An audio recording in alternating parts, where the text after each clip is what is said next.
519장 찬양됩니다. 519장.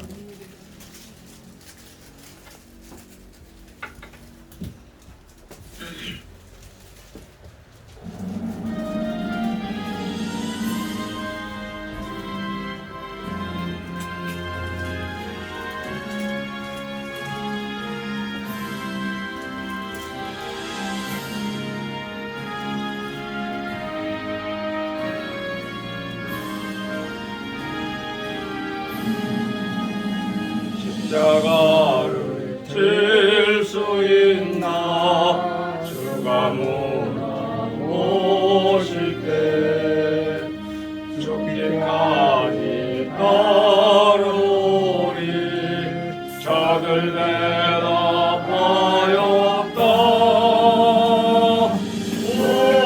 우리의 심령 주의 것이니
다같이 찬송가 549장 부르시면서 예배 부름에 우리 한 목소리로 응답드립니다. 549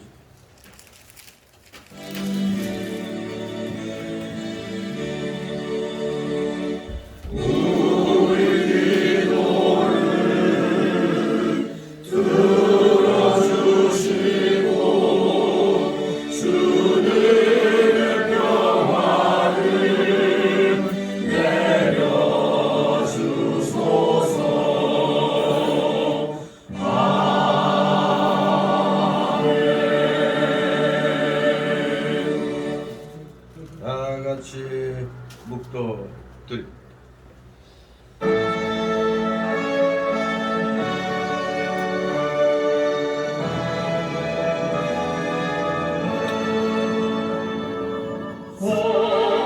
성자와 성령 찬송과 영광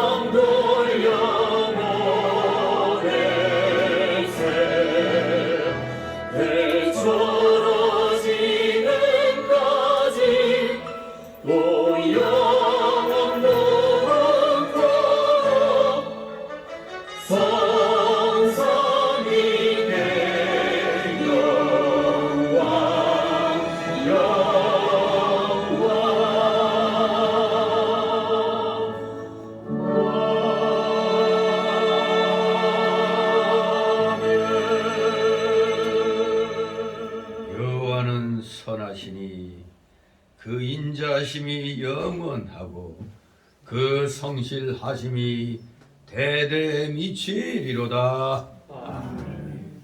다 같이 일어나셔서 찬송가 547장 한 목소리로 하나님 앞에 올립니다. 547장.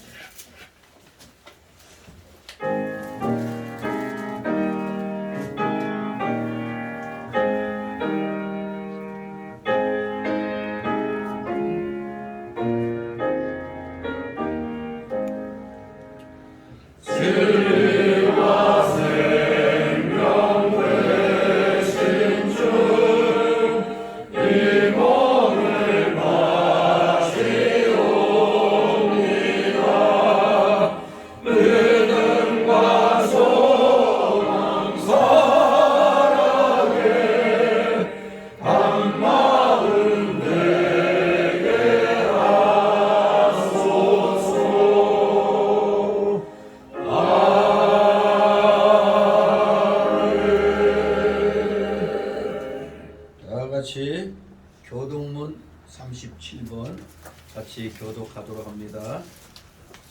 찬송가 맨 뒤에 교독문 나옵니다. 그래서 37번째 37번 이사야 40장 두 번째 내용 교독합니다. 37번 제가 먼저 있습니다. 너희는 눈을 높이 들어 누가 이 모든 것을 창조하였나 보라. 주께서는 수족대로 만상을 이끌어내시고 각각 그 이름을 부르시나니 그의 권세가 크고 그의 능력이 강하고 하나도 빠짐이 없느니라. 야곱아 네가 어찌하여 말하며 이스라엘아 네가 어찌하여 이르기를 내 사정은 여호와께 숨겨졌으며 온통한 것으로 내 하나님께서 수리하심을 받지 못한다 하며 너는 알지 못하였느냐 듣지 못하였느냐 영원하신 하나님 여호와 땅끝까지 창조하신 자는 피곤치 아니하시며 병민치 아니하시며 명철이 아니하시며 피곤한 자에게는 능력을 주시며 무능한 자에게는 힘을 더하시나니 소년자로 분하며 공개하며 장성자로 넘어지며 잡아지되 오직 여호와를 앙망하는 자는 새 힘을 얻으리니 독수리의 날개 치며 올라가는 자의 것이요 다 같이 다른 것을 하여도 굶기지 아니하겠고 걸어가도 피곤치 아니하리로다. 아멘. 다 같이 사도신경으로 우리의 신앙 하나님 앞에 고백드립니다. 전능하사 천지를 만드신 하나님 아버지를 내가 믿사오며 그 외아들 우리 주 예수 그리스도를 믿사오니 이는 성령으로 잉태하사 동정녀 마리아에게 나시고 본디오 빌라도에게 고난을 받으사 십자가에 못 박혀 죽으시고 장사한 지 사흘 만에 죽은 자 가운데서 다시 살아나시며 하늘에 오르사 전능하신 하나님 편향자 계시다가 저희로서 사는 자와 죽은 자를 심판하러 오시리라. 성령을 믿사오며 거룩한 공예와 성도가 서로 교통하는 것과 죄를 사하여 주시는 것과 몸이 다시 사는 것과 영원히 사는 것을 믿사옵나이다. 아멘. 다같이 찬송가 1장 한 목소리로 하나님 앞에 드립니다. 찬송가 1장.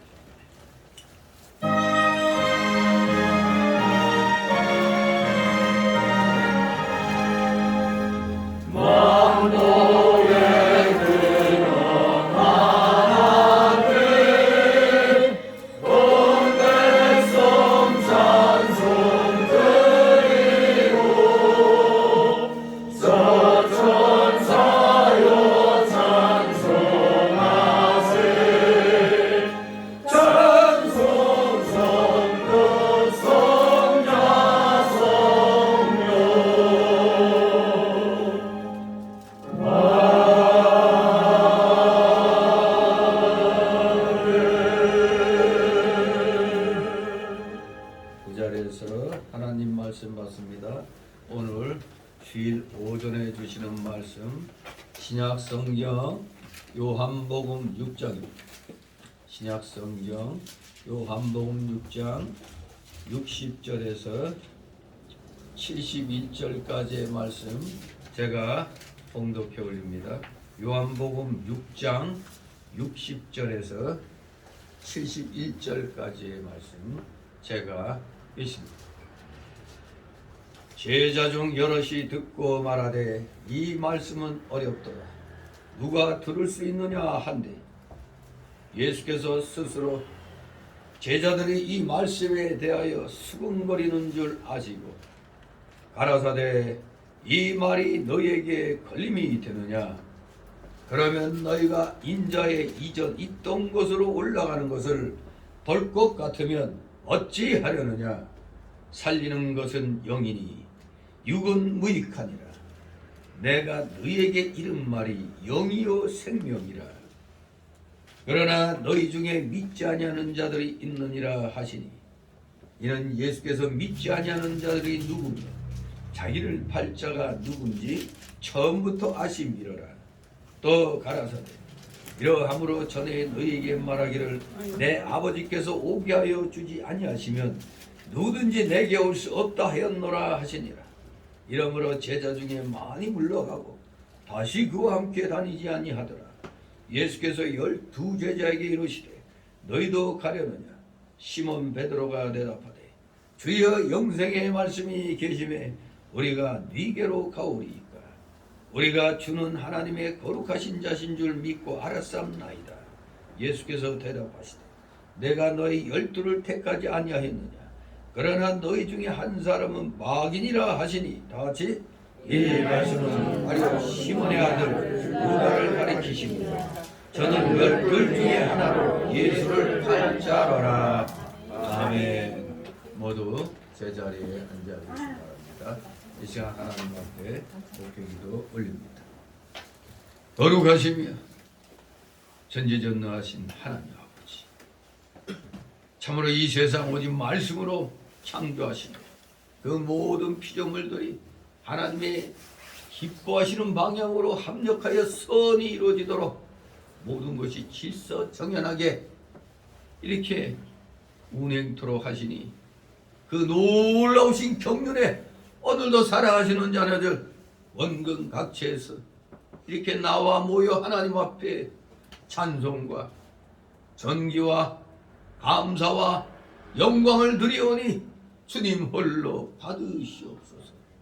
놀랍고도 크신 십자가의 능력에 의하여 우리 모두 지옥으로부터 천국으로 건진받은 놀라운 하나님의 백성, 하나님 자녀 되었사오니 사랑하시는 자녀들 온전히 전심을 다하여 이 시간 주님 앞에 경배드리는데 부족함이 없도록 아버지 은혜에 충만케 하여 주시옵소서. 감사를 드립니다. 저희가 무시간데 이처럼 사랑하셨나이다. 오직 저희들이 해야 할 일은 말씀대로 순종하며 우리의 실생활 속에서 예수 그리스도를 증거하는 실천하는 그러한 온전한 삶만이 하나님 앞에 정말로 우리가 감사를 드리고 있다는 증거가 되는 줄 압니다. 차고 넘치는 주님의 사랑 생각할 때마다 전심전력을 다하여 충성을 하겠다고 다짐하고 결심하면서도 아직도 우리 속에 많이 남아있는 그 옛사람의 속성이 우리의 발목을 잡습니다. 완악함, 부패성, 그 연약성이 거듭난 세 사람의 영이 하나님의 일을 하고자 나아가려고 할 때 그때마다 발목을 잡는 일이 많이 생겼습니다. 오늘도 지난 한 주를 돌이켜볼 때 우리 살아가시는 자녀들 옛사람에게 발목 잡혀서 우리의 거듭난 영이 온전한 의의 길로 가지 못한 일이 얼마나 되는지 생각을 해보면 수도 없이 많은 줄 압니다. 그 모든 잘못된 일 오늘 철저히 이 시간 함께 기도하면서 다시 한번 주님의 십자가 은혜에 감사 감격하여 찬송드리며 더욱더 말씀 열심히 듣는 우리 사랑하시는 자녀들 다 되게 하여 주시옵소서. 세상은 참으로 요란합니다. 세계 3차 대전이 일어날 것인가 아닌가 하는 참으로 그러한 긴박감 속에 이 대한민국은 자그마한 땅덩어리지만 또 이 세계에 또 화약고 노릇을 할 수 있는 그런 장소에 있습니다. 그런 가운데 이제 대통령도 바뀌고 정권이 이제 이양되는 시점에서 이 나라엔 기가 막힌 일들이 일어나고 있습니다. 악이 자기들의 때가 마지막인 줄 깨달은 것인지 마지막 발악들을 하고 있습니다. 참으로 우리 국민들이 바보 멍청이로 취급받는 그런 일이 일어나고 있는데 우리 모두 정신 차려 깨어 근신하며 기도하면서 이 나라가 온전히 주님이 기뻐하시는 질서정연한 바른 나라, 정의로운 나라가 될 수 있도록 아버지 은혜 내려 주시옵소서. 이를 위하여 깨어있는 우리 기독교인들이 열심히 불의에 대하여 항거하며 외치고 있습니다. 대부분의 우리 기독교인들은 또 그렇게 행하지 못하고 있지만 껴있는 사랑하시는 주의 자녀들이 열심히 외치고 있기에 여기에 참여하지 못하고 있는 우리 기독교인들은 열심히 기도하며 또 물질로 돕고 또 어딜 가나 주의 그 의로운 일을 증거하면서 세상의 불의에 대하여 우리 열심을 다하여 외치며 믿지 아니하고 어리석은 일 하는 사람들이 깨달을 수 있도록 우리 사랑하시는 자녀들 늘 한 발 앞서가면서 이 세상 사람들을 옳은 의의 길로 인도하는 데 부족함이 없도록 늘 충만케 하여 주옵소서. 은혜 충만 성령 충만함만이 우리의 살 길인 줄 믿습니다. 아직도 긴가민가하는 우리 성도들 있다면 하나님 앞에 회개기도 열심히 하게 하옵소서. 제대로 회개하는 생활을 하지 아니하니까 불의와 의도 분별하지 못합니다. 그저 자기 고향 따라, 자기 학연 따라, 자기 혈연 따라 헛된 일을 합니다. 진정한 자유 대한민국을 이루려면 우리는 하나님 사상 안으로 우리는 모여야 되는 줄 믿습니다. 진실로 하나님 말씀 안으로 들어와서 하나님만을 온전히 바라보며 나아갈 때 이 세상이 진실로 하나님의 기뻐하시는 그런 나라가 되어서 하나님의 그 눈동자 같은 돌보심 속에서 이 나라가 정말로 이제 온전한 길로 나가게 되는 줄 압니다. 우리 사랑하시는 자녀들 기독교인들 간에 서로 반목하지 않게 하여 주시옵소서. 옳은 일 하는 사람들에게는 옳은 일 한다고 박수치고 응원해주면 되는 것입니다. 뒤에서 자신이 참여하지 못한다고 궁시렁대며 욕을 하는 자들이 많이 있습니다. 이런 자들 철저히 회개해야 되는 줄 압니다. 우리 성교회 성도들 비록 참여하지 못하고 있어도 또 마음으로 열심을 다하여 또 하나님께 기도하면서 이 나라가 바른 길로 가도록 최선을 다하여 기도하고 생활 속에서 예수 그리스도의 향기를 드러내는데 우리 사랑하시는 성교회 성도들 나름대로 최선을 다하고 있는 줄 압니다. 지혜를 주시옵소서. 힘을 주시옵소서. 능력을 주시옵소서.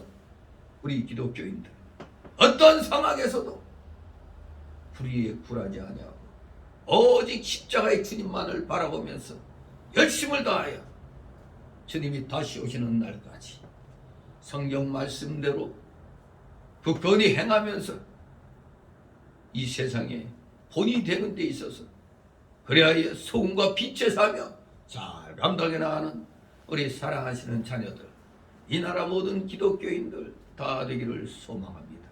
감사를 드립니다.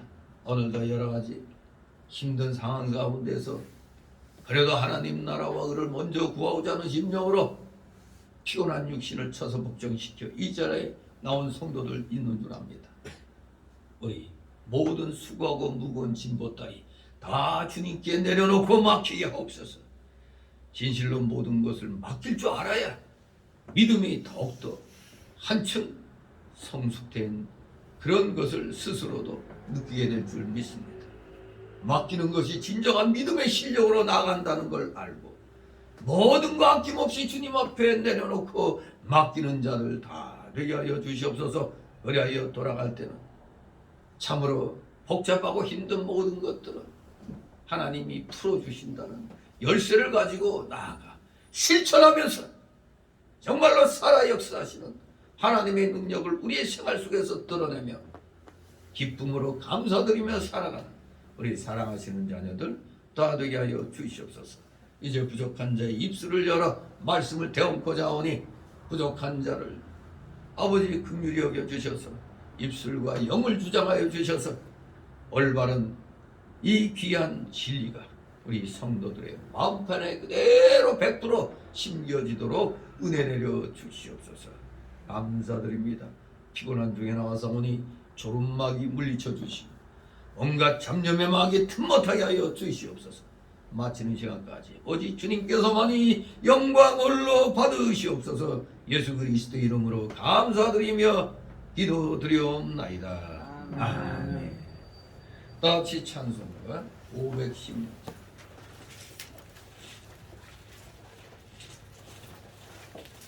516장 찬송가입니다.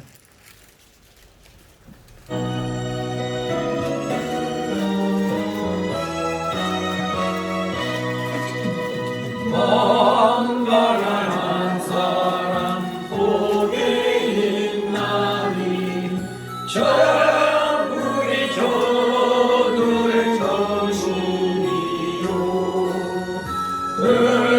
높은 하늘이 복이 있나니 저주가 위로를 받으리라. 오르한 사람은 복이 있나니 그 땅이 기업이 될 것이요 늘 사모하느니 복이 있나니 저희가 배부를 것이로라.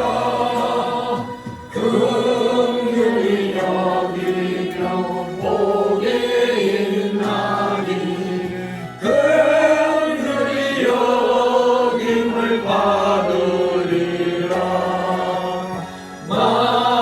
망청결한 사람 복이 있나니 저희가 하나님 볼 것이라.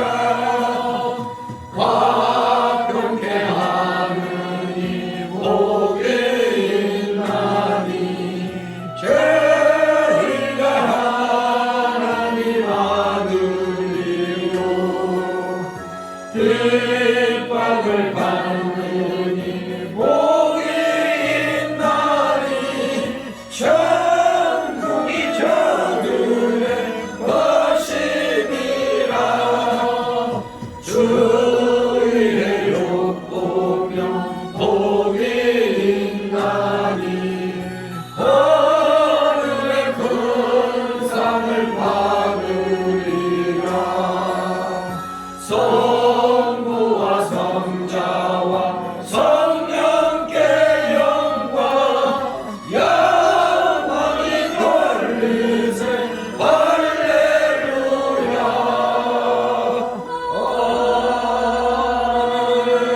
아멘. 주님의 이름으로 여러분을 환영합니다. 하나님의 위로가 여러분 위에 차고 넘치기를 소망합니다. 오늘 말씀의 제목을 보면 오늘의 우리 기독교계에 일어나는 일들을 전복해 본다면 정말로 예수님이 우리 대한민국 기독교인들 향해서 너희도 가려느냐, 너희도 떠나려고 하느냐, 너희도 끝까지 자그마한 핍박에도 못 이겨서 떠나려고 하느냐, 이렇게 우리에게 안타까운 심정으로 말씀하시는 것이 느껴집니다. 또 그렇듯이 2년 동안에 이 코로나 팬데믹을 이용해서 이 정치 방역 때문에 우리 기독교가 가장 큰 피해를 입었죠. 사람들에게 얼마나 교훈이 많이 했어요. 그런데 어느 날 갑자기 선동에 의해 가지고 교회를 향해서 침을 뱉지 않나, 돌을 던지지 않나, 달걀을 던지지 않나. 마치 교회만 나가면 그냥 코로나 걸리는 것처럼 코로나 온상이당 그렇게 선동해가지고 100만 명의 교인이 떠났다고 그러잖아요. 1만여 개의 교회가 문 닫았다고 그러잖아요. 그리고 내일부터 이제 모든 게 뭐 정상으로 된다고 그러죠. 이 마스크도 내일부터 뭐 눈치 안 보고 벗게 된다고 그러죠. 그런데 이거 그런다고 해서 2년 동안 피해 입은 게 만회 되겠어요? 교회도 회복하기 참 어렵고 자영업자들도 하루하루 산다고 그러잖아요.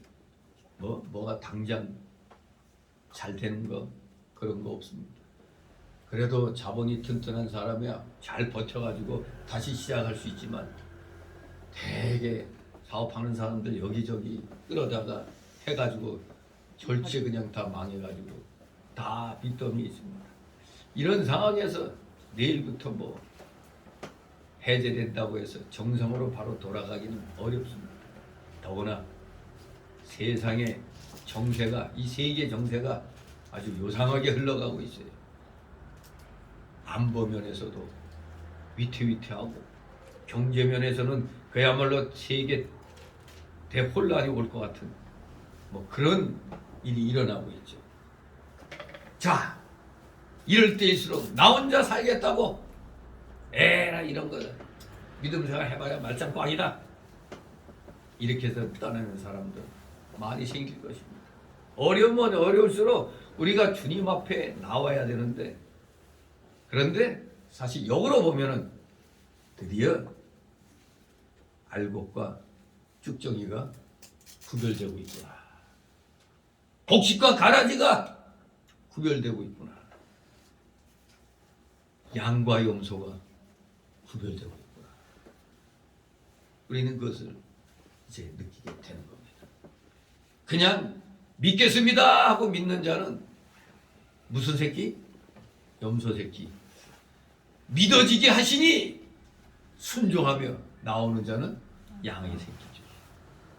교회는 항상 양과 염소가 섞여 있는데 여러분들 주님이 너희도 가려느냐 하실 때 여러분은 베드로의 고백 같은 고백을 해야 합니다. 주님이 여기 계십니다. 저희가 어딜 떠납니까? 생명의 말씀이 여기 계신데 어딜 떠납니까? 이렇게 주의 몸된 교회를 지켜야 되는 것입니다. 그것이 진정 여러분이 양의 새끼고 정말로 곡식과 알곡에 속한다는 증거가 되는 겁니다. 오늘 이 본문의 말씀을 잘 듣고 날마다 귓가에서 맴도는 사람들이 많이 그냥 실망하고 떠난다고 해서 나도 갈까 할 때마다 여러분들의 필요해요. 여러분들의 귓전을 울리는 예수님의 음성이 날마다 들리기를 소망합니다. 너도 가려느냐? 너도 떠나느냐?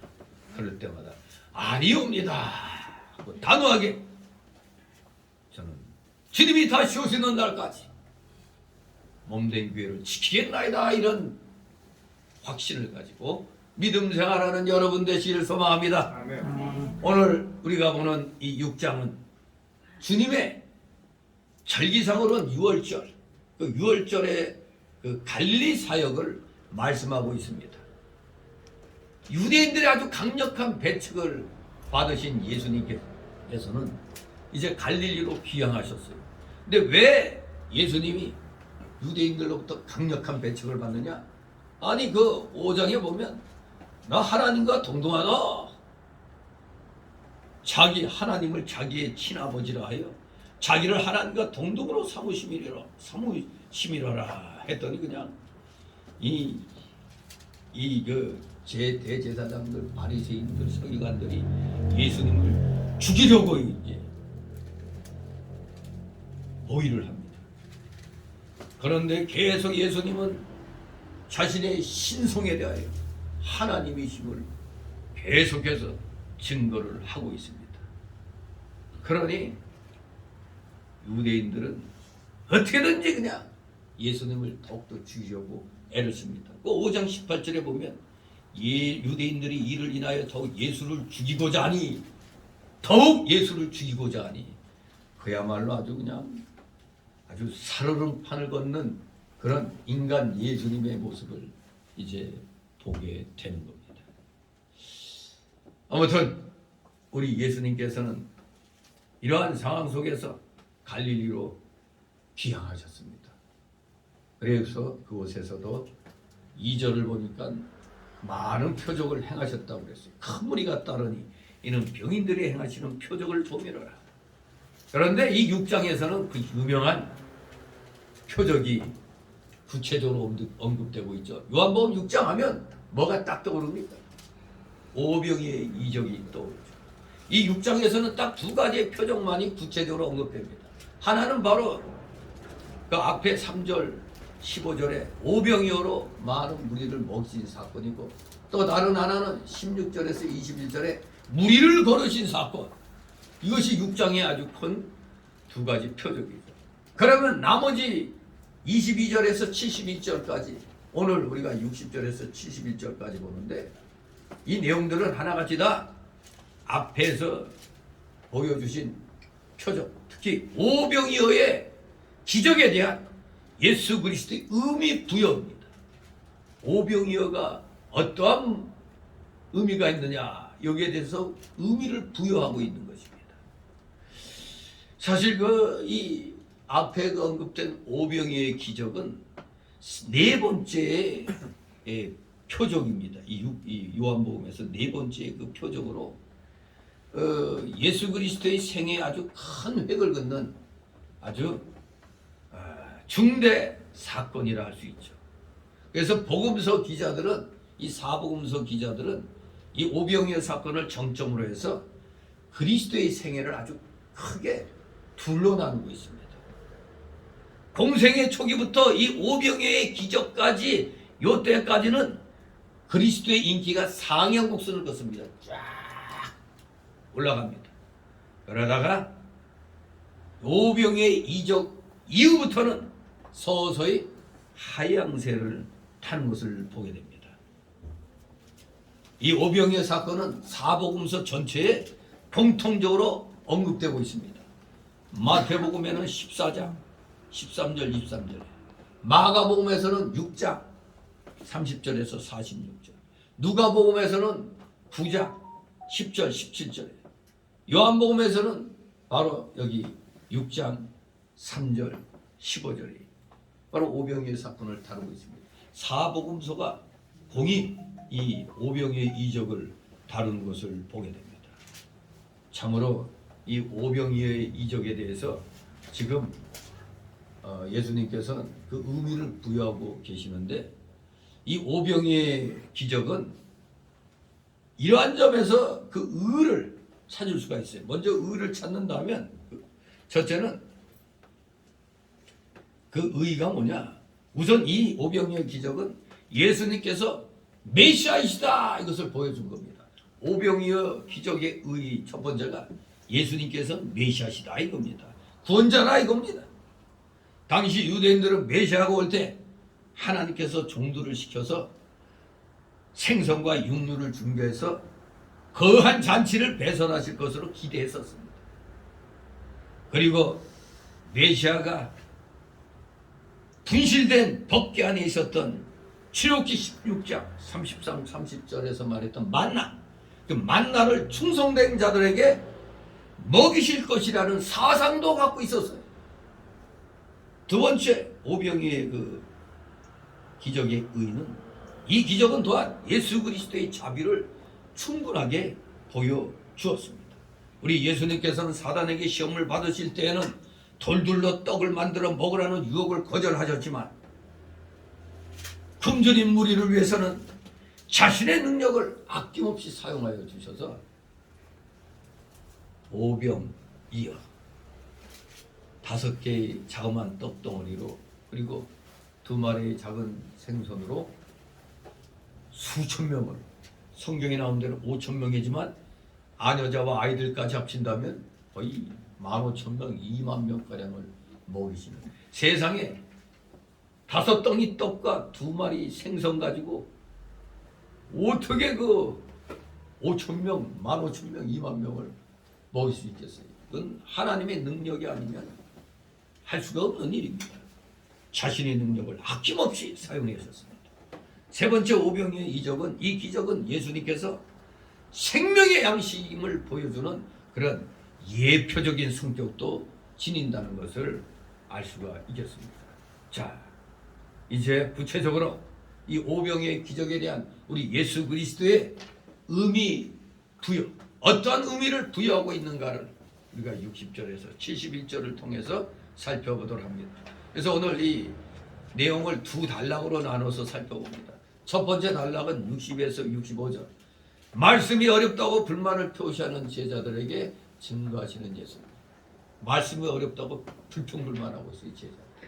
그래서 그들에게 증거를 하십니다. 두 번째 단락은 66, 77. 베드로의 결단과 유다의 변조를 예고하시는 예수님. 이렇게 2단락으로 나눠서 살펴봅니다. 먼저 첫 번째 단락 60절, 65절. 말씀이 어렵다고 불만을 표시하는 제자들에게 증거하시는 예수님. 여기 내용은 앞부분과 달리 제자들이라고 불리운 자들과 예수님과의 대화가 언급되고 있습니다. 생명의 양식에 대한 예수님의 교훈이 유대인들은 물론이거니와 제자들에게까지도 지금 거부감을 일으키는 걸 보게 됩니다. 아니, 예수님께서 말씀하셨다면 아멘하고 받으면 되는데 거부감을 느꼈다는 거예요. 하늘에서 내려온 산떡이니 내 아버지께서 이제까지 일하시니 나도 일하신다, 이렇게 하나님 아버지와 자신을 동일시하니 유대인들은 더욱더 죽이려고 하고 있고, 심지어 예수님을 따라다니는 제자들조차 이게 예수님의 살과 피를 먹어야 된다니, 이게 뭔 소리야 이게. 도무지 그냥 이해를 못하니까 거북했어요. 오늘날에도 좀, 오늘날 실질적으로 예를 들면 지금 광화문 애국운동하는 정광훈 목사 날고 기다 보니까 또 시기하는 사람들이 저거 욕쟁이야 저거, 저게 뭔 놈의 목사야 저거, 막 이렇게 거부 반응을 일으키죠. 거부 반응 일으키는 목사들 많잖아요. 그래갖고 혼자 그러면 그런 줄 알지 또 교인들에게까지 욕을 막 해야 돼요. 교인들에게까지 전 목사 그 사람 이단성이 저저쪽 이런, 그러니까 멍청한 교인들은 또 그 얘기 듣고 나가고 다 나쁜 놈이하고 이러고 있어요. 사람이 흠이 없을 수는 없어요. 그러나 잘한 거를 얘기해야지, 못한 거 하나만 가지고 그냥 물고 늘어지. 그래도 그 광화문 애국운동 때문에 대한민국이 다시 살아났잖아요. 근데 문제는 지금부터예요. 아예 취임 전에 벌써 윤 대통령 당선인을 떨구려고 벌써부터 지금 일이 시작이 되고 있습니다. 민노총 청교조. 왜냐하면 그들이 예전까지는 다르게 이제는 대놓고 체제 변경, 대한민국 체제 변경을 외치고 있어요. 체제 변경. 뭐예요 그게? 공산주의로 가겠다는 얘기. 이런데도 멍청한 30%의 국민들은 나하고 같은 학교 쪽이라고, 나하고 같은 지역이라고 이러면서 그냥 무조건 찍어줘요. 멍청한 것들이죠. 아무튼 현재 실질적으로도 애국운동 열심히 하는 사람을 안 하는 사람들이 줄어요.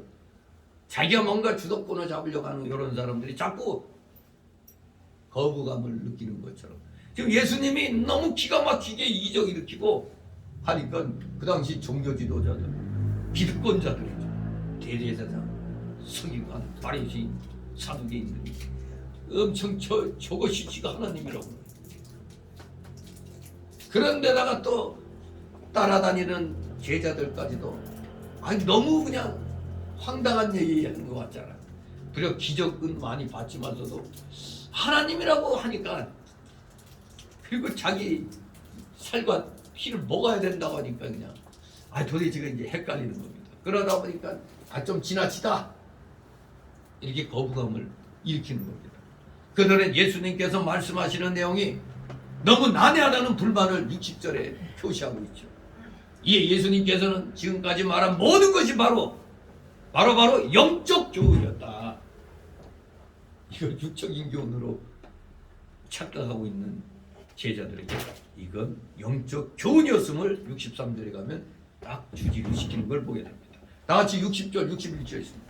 제자들 여럿이 듣고 말하되 이 말씀은 어렵도다 누가 들을 수 있느냐 하니 예수께서 스스로 제자들이 이 말씀에 대하여 수군거리는 줄 아시고 가라사대 이 말이 너에게 걸림이 되느냐.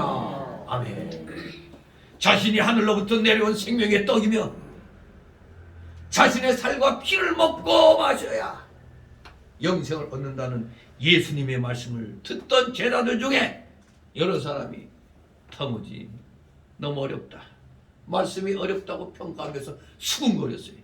수근수근 별의별 말 다 나왔겠죠. 우리가 이따지 좀 또라이 따라다니는 거 아니야? 아니 어떻게 사람의 살과 피를 먹으라고 해? 저 양반 잘 나가는 것 같더니 어떻게 좀 중간에 이상한 방향으로 나간다고 지금. 어떻게 자기가 생명의 떡이라고 그러고 그래서 자기 살과 피를 먹어야 산다고 하니까 이거 이상하다 저거. 도무지 저게 뭔 의미로 얘기를 하고 있는지 모르겠다고. 저 양반 좀 이제 맛이 갔나? 막 수근수근대고 불평불만 했던 겁니다.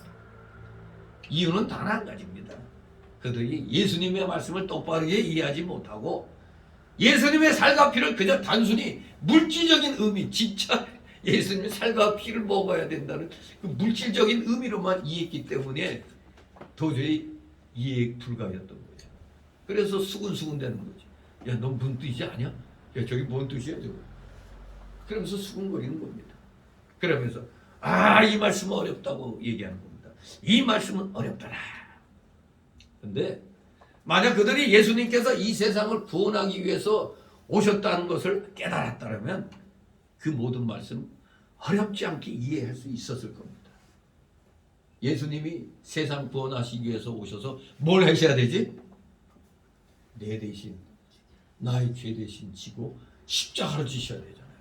그러면 십자가에서 살이 찢기시고 물과 피를 다 쏟으시는데 그걸 말씀하는 건데 이들이 그건 미처 깨닫지 못했던 겁니다. 그것만 오신 것만을 구원하시기 위해서 오신 것만을 똑바로 깨달았더라면 이 말씀 지금 예수님이 하시는 그 모든 말씀 어렵지 않게 이해할 수 있었을 겁니다. 성경 우리의 구원에 필요한 계시 말씀을 어린아이라도 깨달을 수 있다고 마태 11장 24절 27절에 말씀하고 있습니다. 어린아이라도 깨달을 수 있다. 이것은 신학적으로 뭐라고 얘기하느냐? 신학적인 용어로 계시의 명백성이라. 계시의 명백성 이렇게 얘기하고 있는 겁니다. 계시의 명백성. 또는 점점점 구약시대 때는 좀 예표되는 게 많다 보니까 뒤에 감춰져 있거든요. 그것이 신약시대로서 오면서 점진적으로 계시가 밝히 드러나는 거예요. 그걸 또 계시의 점진성이라고 그러죠. 신약시대로 오면서 점점 계시의 뜻이 알려지는 거죠. 그래서 계시의 점진성이라고 얘기합니다. 여기서는 계시의 명백성입니다. 어린아이라도 구원에 필요한 계시 말씀을 깨달을 수 있다는 겁니다. 근데 사실 어떤 의미에서는 어린아이라도가 아니라 어린아이라야 구원에 필요한 지식을 가질 수 있다고 말할 수가 있습니다.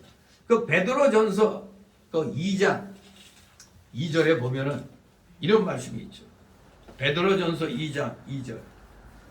갓난아이들 같이 순전하고 신령한 젖을 사모하라 그랬어요. 갓난아이들 같이. 여러분 보고 가서 엄마 좀 먹고 오라는 거랑 똑같은 말이죠. 예? 이는 이로 말미암아 너희로 구원이 이르도록 자라게 하려 함이라 그랬습니다. 갓난 아이들 같이 지규법을 썼습니다. 갓난 아이들 같이, 갓난 아이들처럼 순전하고 신령한 젖을 사모하라. 그게 뭡니까? 순전하고 신령한 젖은 말씀 아닙니까? 말씀. 어린아이라야, 어린아이처럼 돼야 구원에 필요한 지식을 가질 수 있다고 말할 수가 있는 겁니다. 예수님의 말씀은 그들의 믿음과 순종의 거리낌이 되고 걸림이 되었습니다. 왜? 이 영적인 교훈을 육신적인 물리적인 그런 의미로 알고 있으니까 도무지 이해할 수가 없잖아요. 그래서 그 초대교회 때 심지어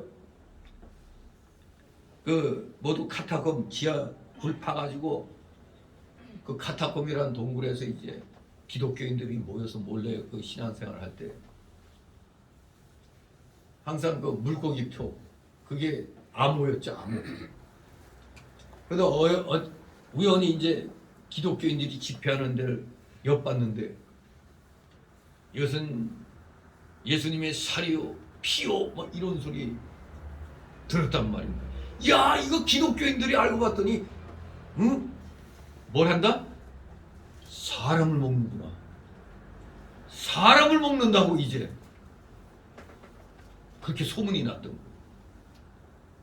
그때도 그랬는데 그 이전에는 제대로 이것이 계시가 드러나지 않을 때는 뭐 도무지 이해할 수가 없는 거죠.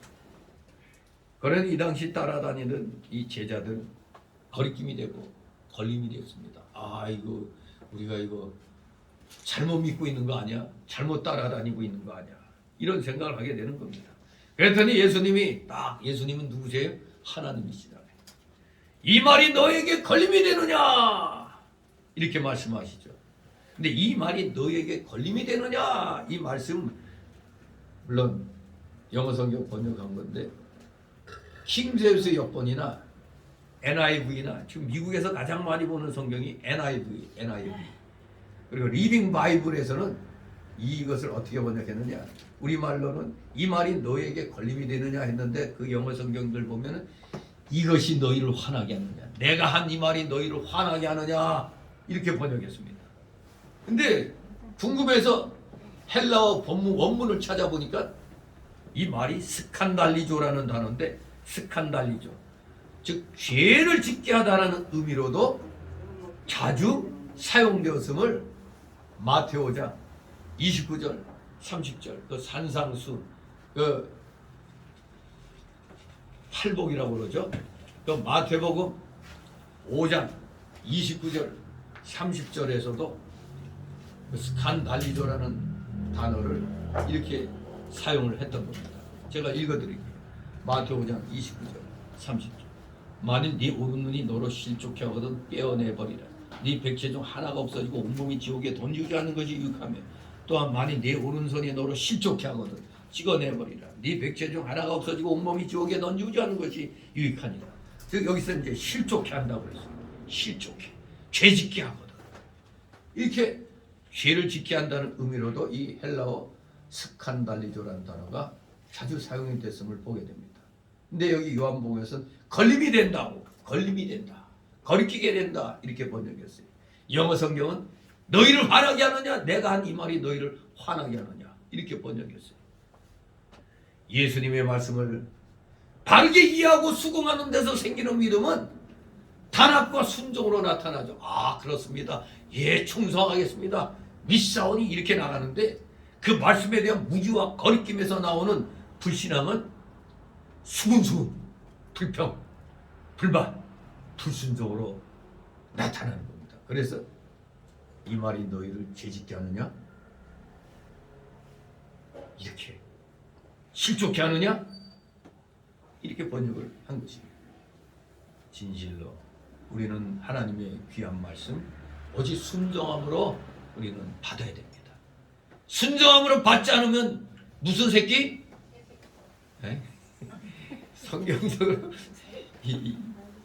양새끼가 아니라 염소새끼예요. 네, 염소새끼. 마치 새끼 그러니까 욕하는 걸로 찾다가 하는데 아이 새끼 보고 새끼라고 하는데 그 욕이 아니죠. 우리는 양새끼입니다. 믿지 않는 자, 그냥 아니면 겉으로만 믿사오니 하는 자들은 염소 새끼입니다. 바로 염소 새끼들한테 늘 수군거리고 불순종으로 드러난다. 62절 있습니다. 그러면 너희가 인자의 이전 있던 곳으로 올라가는 것을 볼 것 같으면 어찌하려느냐. 아멘. 예수님이 지금 이 말 갖고도 헷갈려하는 제자들에게 한 단계 더 업그레이드된 말씀을 하고 계세요. 우리 예수님께서는 자신의 말씀의 진리성을 좀 더 증거하기 위해서 자신이 세상의 사람으로 태어나기 전에 천국에 있었다는 사실과 또 후에 자신이 이전에 있던 곳으로 올리울 사실에 대해서 언급하고 계십니다. 이것은 바로 예수님의 신성, 예수님이 하나님이시라는 신성을 증거하는 말씀입니다. 만일 예수님께서 단순히 인간이실 뿐이라면 그는 하늘에서 내려온 생명의 떡이 되실 수가 없습니다. 또한 사람들에게 영생을 주실 수도 없을 것입니다. 그러나 만일 우리 예수님이 하늘에서 내려오신 자, 곧 신적 인격이시라면 그의 말씀은 진리가 됩니다.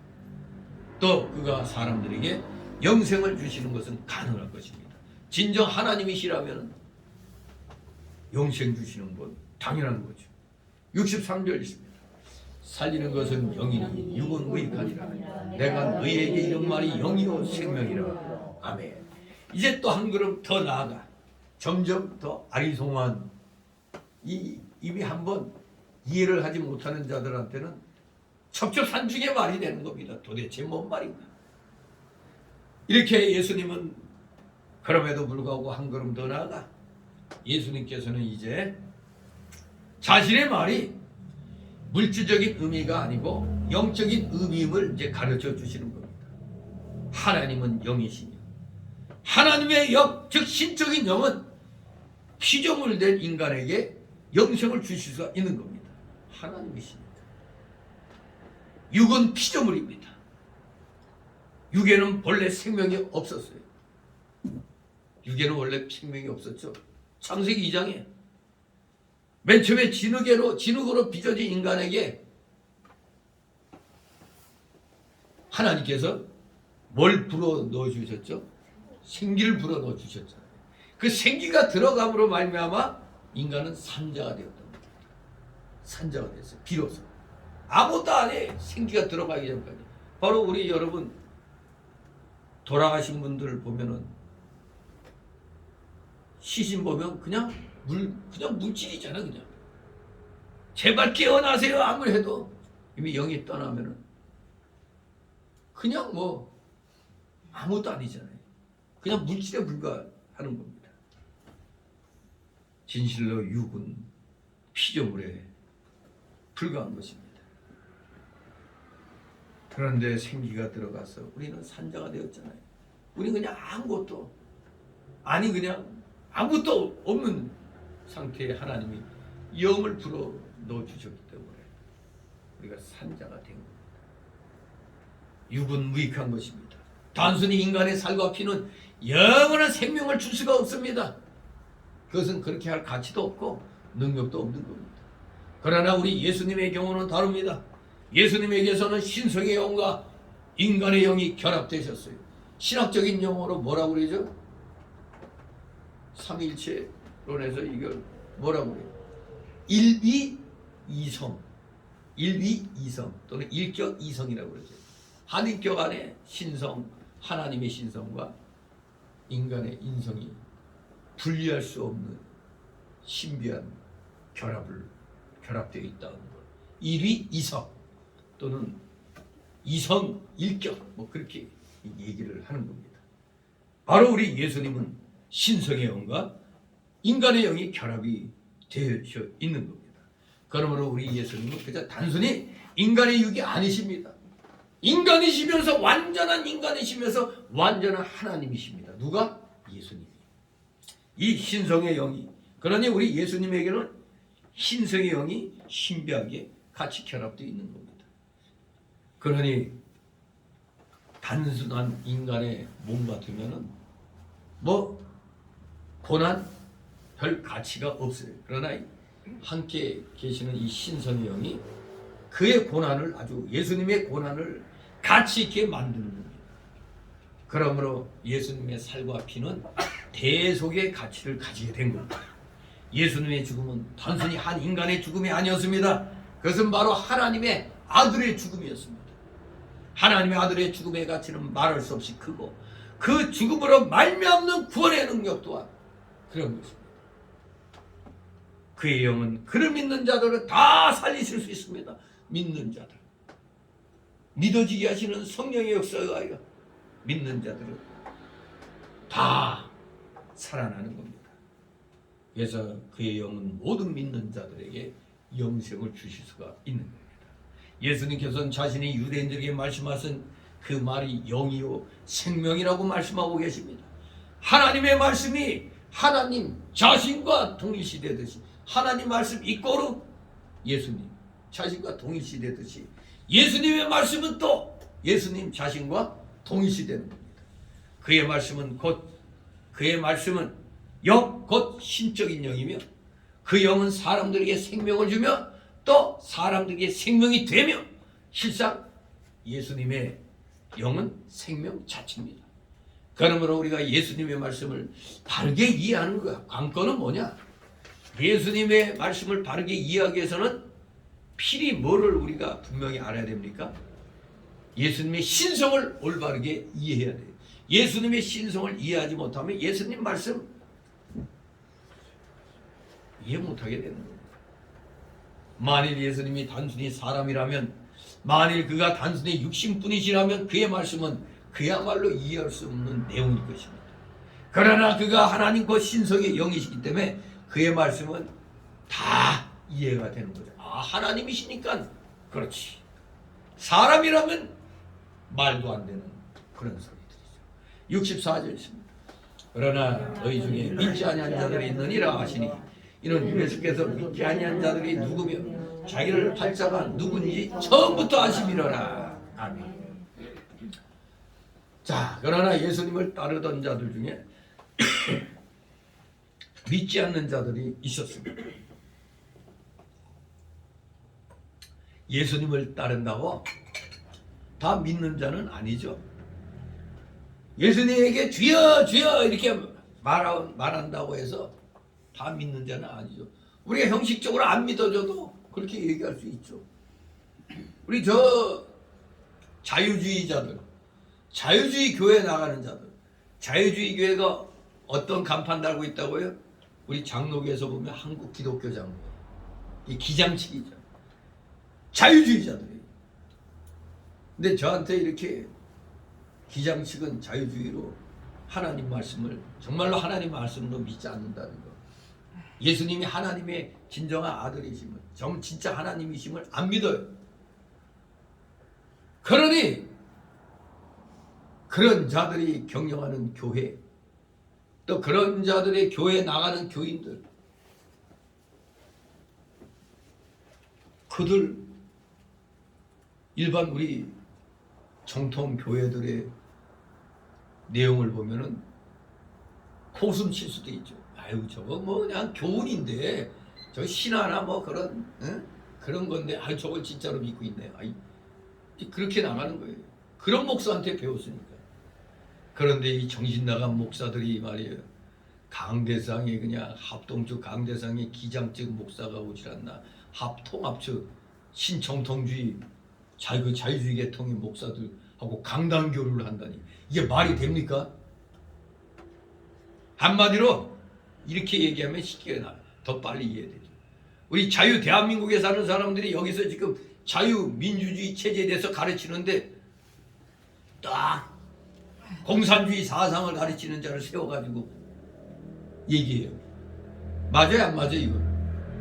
이거 당연히 교인들은 당장 들고 일어나야죠. 무슨 놈이 자유민주주의 체제 가르치는데 뭔 저 공산주의 빨갱이가 오늘 나오느냐 이렇게. 그냥 자기가 뭐 전향했다는 걸 얘기하는 게 아니라 공산주의 사상이 맞다고 막 이렇게 외치는 거나 똑같은 겁니다. 이 보수교회 와서 그냥 이 자유주의 계통의 목사가 설교를 해? 그 교회 교인들의 영을 완전히 망가뜨리는 겁니다. 근데 목사들이 서슴없이 그런 짓을 하고 있어요. 얼만큼 이게 썩어 문드러져 있는가를 알 수가 있죠. 예수 그리스도의 신성을 믿지 않고 주여 주여 말로만 믿습니다 이런 자들,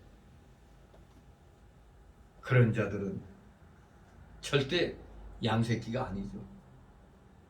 입으로는 믿는다고 했으니까 그래도 염소축에 포함시켜 주죠. 뭐 크게 인심 한번 쓰죠 제가.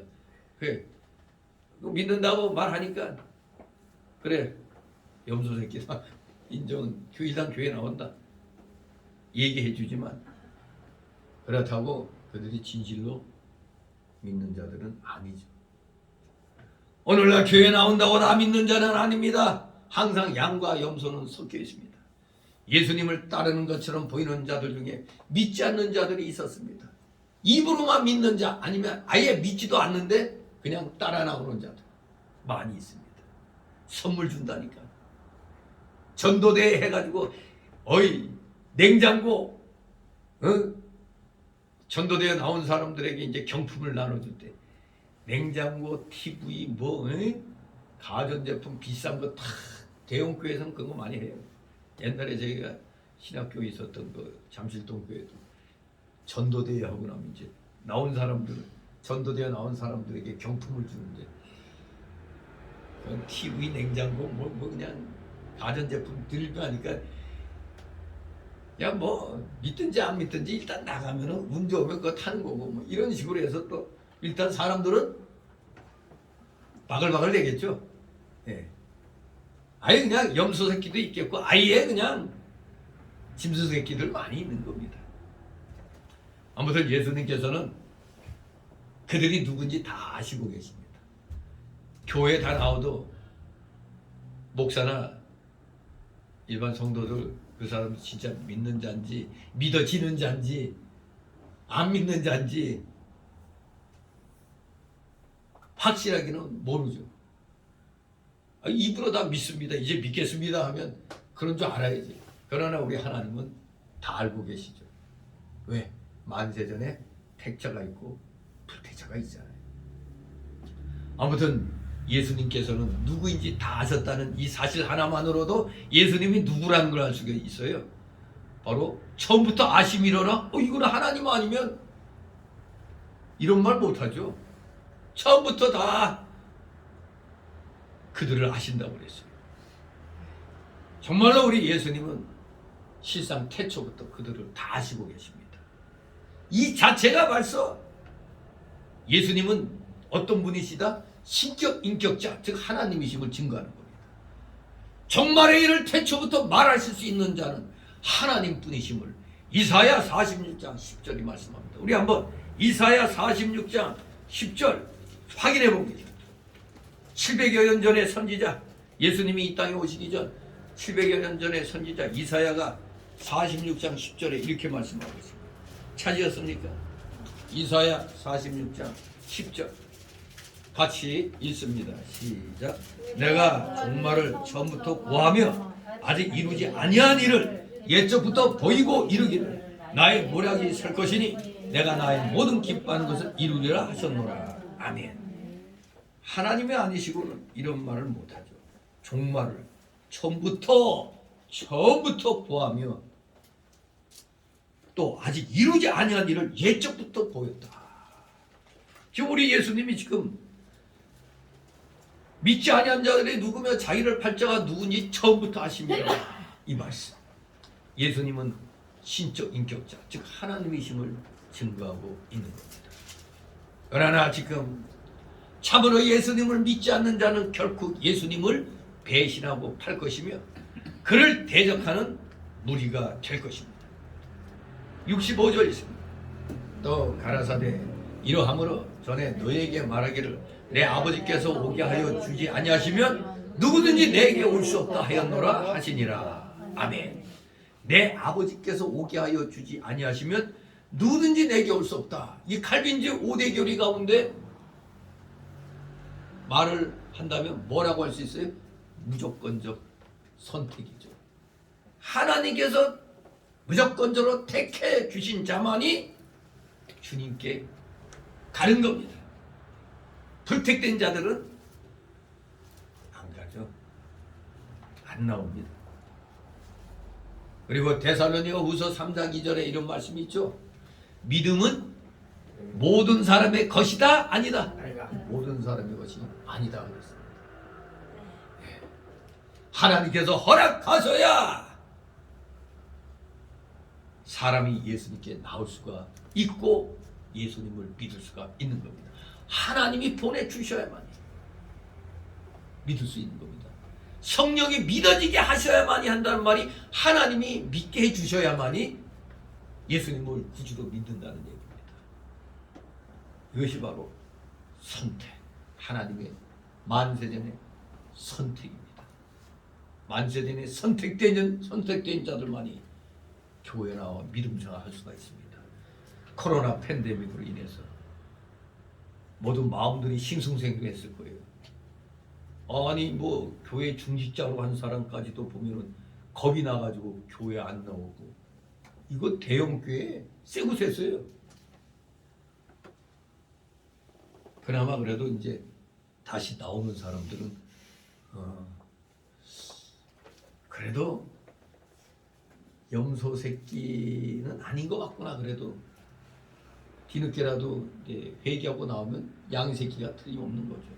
하나님이 회개케 해주셔야 회개하는 겁니다. 즉 성령의 감동이 임해야만이 되는 겁니다. 정말로 하나님이 허락해 주셔야 우리가 믿음 생활을 할 수가 있는 겁니다. 그렇습니다. 성령 하나님께서 허락하지 않으시면 아무도 거기에 나올 수가 없고 예수님을 믿을 수가 없습니다. 성령을 통해서 믿어지게 하시는 역사가 일어나야 예수님께로 나오는 겁니다. 교회로 나와봐 핍박이 있더라도 믿음 생활을 할 수가 있는 겁니다. 모든 것이 다 하나님의 은혜로 되는 겁니다. 마치 내가 한 것 같이 느껴지지만 내가 한 게 아닙니다. 하나님이 한 것입니다. 그러므로 사도 바울은 로마서 9장 16절하고 18절에서 이렇게 고백합니다.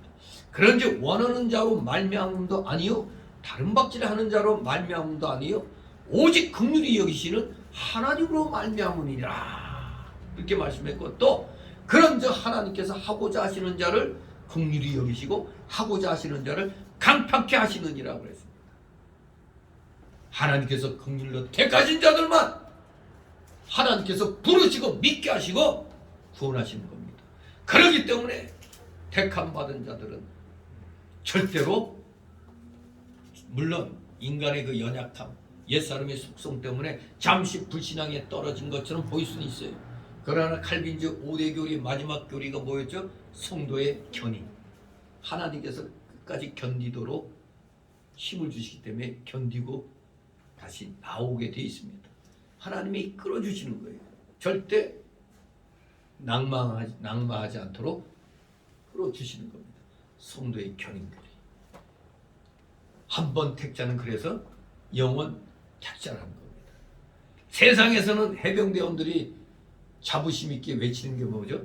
한 번 해병은 영원한 해병이라고 외치죠. 우리는 뭐라고 그래요? 한 번 구원은 영원한 구원입니다. 근데 이게 못마땅해가지고 여기에 토달고 대항하는 기독교계의 무리가 있어요.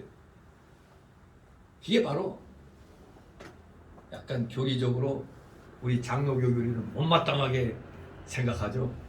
감리교계 통해서. 무슨 한 번 군이 영원한 군이냐?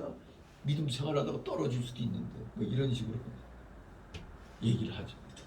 아닙니다. 성경은 분명히 하나님께서 택해 주시고 그래서 하나님께서 예수님께로 보내주시기 때문에 우리가 이렇게 나와 믿음 생활할 수 있는 겁니다. 분명히 예수님이 나의 구주로 온전히 믿어지는 자들은 천하 무슨 일이 일어난다 할지라도 예수님을 대신할 수가 없는 것입니다. 버릴 수가 없는 겁니다. 진실로 하나님의 은혜로 우리가 확실한 신앙생활을 할 수 있다는 걸 기억하시기 바랍니다. 이제 두 번째 단락으로 66, 71절 베드로의 결단과 유다의 변절을 예고하십니다. 이제 생명의 양식에 대한 열띤 논쟁이 끝났습니다. 가버나움 회당에 운집했던 유대인 무리와 유다의 그 예수님의 추종자들은 이제 정치적 메시아로서 의지가 없는 예수님 곁을 떠나갔습니다. 좀 예수님이 오셨으면 그냥 거한 잔치상 벌려가지고 하나님 백성들 그냥 위로해주고 저 이제는 결정적으로 로마 식민지로부터 자기들을 기적을 일으켜가지고 딱 구해줄 줄 알았는데 영 이건 뭐 세상 그거하고는 전혀 다르잖아요. 그러니 실망하고 정치학 메시아 즉 로마로부터 로마의 식민지로부터 구해줄 줄로 알고 믿었는데 보니까 아무것도 아니잖아. 세상이라고는 전혀 관계가 없는 것 같은 이런 얘기를 하니까 예수님 곁을 떠나간 겁니다.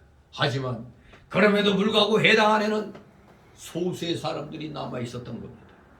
조용한 공기를 가르면서 예수님과 이들 사이에 오고 간 그 대화 속에는 이 요한복음 가운데서 가장 아름다운 신앙 고백이 나타나고 있습니다. 다시 66절 있습니다. 이러므로 제자 중에 많이 물러가고 다시 그와 함께 다니지 아니하더라. 아멘. 참 씁쓸하죠. 다시 그와 함께 다니지 아니하니라. 완전히 떠났습니다. 코로나 팬데믹으로 교회 떠난 사람들 다시는 교회 나오지 아니하리라. 이런 마음먹은 사람들도 분명히 있을 겁니다. 예수님을 따르던 사람들 중에 예수님의 말씀을 들었던 사람들 중에 많은 사람들이 물러갔습니다. 다시는 예수님과 함께 다니지 않았다고 기록하고 있습니다. 분명히 이 하나님 말씀, 이 주님의 말씀 많은 사람들이 이 지구상에서 듣고 있습니다. 또 들어왔습니다. 그러나 아까 데살로니가후서 3장 2절에서 믿음은 모든 사람의 것이 아니라고 했잖아요. 그러니 예수님을 따르던 수많은 무리가 마치 썰물같이 그냥 쫙 빠져나가 버린 겁니다. 마치 코로나 팬데믹으로 인해서 우리 작은 교회들은 뭐 숫자가 많지 않으니까 그저 그런 것 같이 보이지만 대형 교회는 황당하죠. 황당해. 그 몇천 명이 앉는 자리에 20명도 채 안 돼가지고 그냥 앉아갖고 심지어 그 사랑의 교회는 정신 나간 짓까지 했죠. 교인들 큰 사진을 갖다 의자에 딱 붙여놓고 그 뭔 짓이야 그게. 참 기가 막힌 짓까지 다 했습니다. 당당하게 그냥 저 부산 세계로교회처럼 밖에 나와서 그냥 예배를 드리든가 그러면 되는데 아무튼 꼼수들 목사들도 꼼수 많이 쓰죠. 그런 거 보면 정치 쪽에 거대 있는 사람들은 꼼수 많이 씁니다. 아무튼 예수님 말씀 들은 수많은 사람들이 이제는 거의 다 물러갔습니다. 이제는 딱 우리 예수님 눈에 손으로 셀 수 있을 정도의 소수의 사람만 남았어요. 참 이럴 때 인생무산 그걸 느끼게 되지. 이게 사람의 마음인가? 제자 중에 많이 물러가고 그냥 아무것도 아닌 사람들이 물러간 건 괜찮아요. 근데 제자 중에 많이 물러갔다. 그렇습니다. 좋은 일이 생길 때에는 열심히 예수님 따르다가 자기 뜻대로 안 되면 예수님 곁을 떠나는 자들이 얼마든지 있음을 디모데후서 4장 10절에서 말씀하고 있습니다. 디모데후서 4장 10절에 바울 사도가 그렇게 열심히 이렇게 전도하고 가르치고 데리고 다녔는데 그 디모데후서 4장 10절에 보니까 서글픈 말씀이 기록되어 있죠. 대만은 이 세상을 사랑하여 나를 버리고 데살로니가로 갔고 그레스게는 갈라디아로 디도는 달마디아로 갔고 누가만 나와 함께 있느니라. 누가만 나와 함께 있느니라. 이 대사도 바울이 그야말로 얼마나 전도 많이 했습니까? 가는 곳마다 교회 세웠잖아요. 그런데 이 대스승 바울라도 말이에요. 마치 예수님이 지금 진리를 말씀하실 때 수많은 무리가 샥 빠진 것처럼 대사도 바울에게도 딸랑 누가만 남았다고 아까 제가 이름 얘기했잖아요. 누가만 남았다고. 누가만 남았다고? 누가 남았다고. 이게 인생입니다. 이것이 세상인 것입니다. 어쨌든 이후에도 예수님께서는 누가복음 10장 1절에 보면 최소한 70인의 제자를 거느실 때가 있었습니다. 제가 어제 그 장로 권사 임직식에 이제 권변으로 증경노회장으로 갔었는데 저 용인에 있는 그 전원교회인데 그래도 그 시골이지만 내부는 그냥 무슨 현대 감각으로 아주 그냥 잘 꾸려놨어요. 근데 처음에는 이 양반이 뭐 개척을 해가지고 이제 뭐 좀 부흥돼서 그런가 하거나 했더니 그게 아니고 그 교회가 개척한 지 70년 된 교회예요. 70년 교회인데 지금 한 20몇 명 이제 목회자가 이제 바뀌어가지고 이제 아버지 목사는 은퇴하고 이제 아들 목사가 이제 거기 이제 맡아서 이제 하는데 이제 장로 한 명하고 권사 4분 이제 세웠는데 인원도 얼마 안 되는데 그 권사를 4명이나 이렇게 세웠어요. 합동치에 있었는데 백석으로 이제 들어온 거죠. 그 왕년에 그래도 한때는 그래도 또 100여 명 가까이 됐었다고 그러는데 이게 참 세상의 그 흐름인 거죠. 뭐 70년 100년 됐다고 사람이 바글바글 되는 게 아니에요. 재주 좋은 사람들 또 능력 있는 하나님의 또 능력 있는 사람들 보면 불과 몇 년 사이에 그냥 큰 게 이루는 사람도 있죠. 물론 속은 썩어 문드러졌어도 겉으로는 그렇죠. 지금 뭐 어디 그 교회 매매 이런 데 보면은 엄청 교회 매물 많이 나왔어요. 뼈 빠지게 해서 그냥 교회 건물 지어놨더니 빚 못 갚아가지고 그냥 교회 넘어가는 그런 게 많이 있어요. 아무튼 이 목사들 가운데는 인생 무상을 느끼는 사람도 많죠. 한때 잘 되다가 한순간 그냥 샥 빠져나가는 것처럼 이런 것을 많이 이제 보게 되는데 근데 그 당연한 거예요. 왜? 우리 예수님도 아까 말했잖아요. 초도에 오병이어 이적까지는 인기가 상승했다고 그러잖아요. 근데 오병이어의 기적 사건 이후로 자꾸 내가 하나님이다, 하나님 아들이다, 내가 생명의 산떡이다, 하늘에서 내려온 떡이다 막 이러니까 점점 바른 진리를 얘기하는데 점점 인기가 떨어지고 있잖아요. 그럼 교회도 마찬가지. 잘 될 때는 그냥 벅적벅적 되다가 또 된소리 한번 맞으면 그냥 또 썰렁해지는 겁니다. 우리 예수님도 그랬잖아요. 여기 그러니까 하나 이상할 거 없는 겁니다. 바글바글 됐다가 썰렁한 거 이럴 수가 있느냐가 아니라 그럴 수도 있다 이겁니다. 예수님도 그랬잖아요. 예수님 모든 사람이 예수님을 끝까지 따르진 않을 것입니다. 믿는 자와 믿지 않는 자는 결국 나뉠 것입니다. 죽정이 알곡은 나뉠 것이고 곡식과 가라지도 나뉠 것이고 양과 염소도 나뉠 것이고 중생한 자와 중생지 못한 자 나뉠 것입니다. 구원받은 자, 구원받지 못한 자의 수를 비교하면 어디가 많을까요? 구원받은 자가 많을까요? 구원받지 못한 자가 많을까요? 네, 그렇습니다. 구원받은 자는 아마 다수가 아닌 소수일 것입니다. 중생한 자만 주님을 끝까지 따를 것입니다. 즉 참으로 믿는 자들만이 믿어지는 자들만이 예수 그리스도를 끝까지 따라갈 것입니다.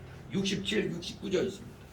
예수께서 12 제자에게 이르시되 너희도 가려면 시몬 베드로가 대답하되 주여 영생의 말씀이 계시고 우리가 위대로 가오니까 우리가 주는 하나님의 거룩하신 자신 줄 믿고 알았사옵나이다. 아멘. 자, 바글바글 대다가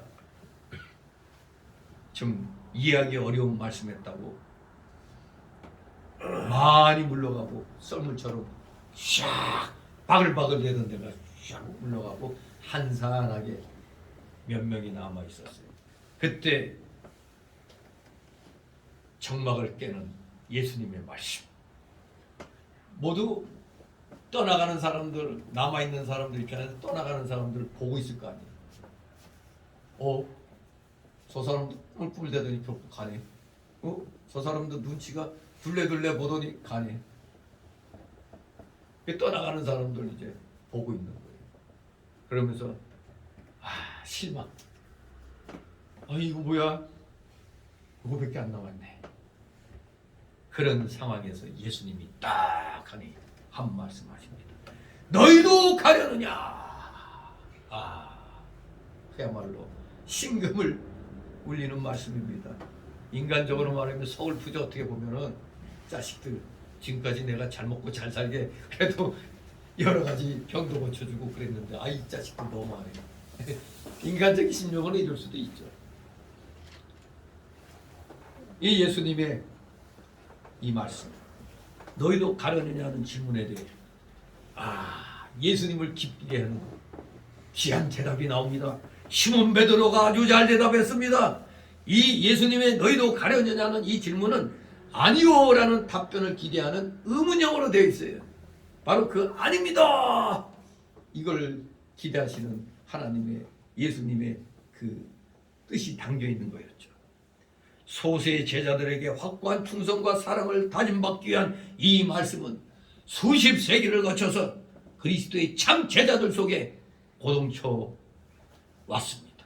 오늘 우리 속에도 우리 귓가에도 날마다 시간마다 예수님이 좀 어렵다고 내 곁을 떠나려느냐? 그러면 아니 되느니라.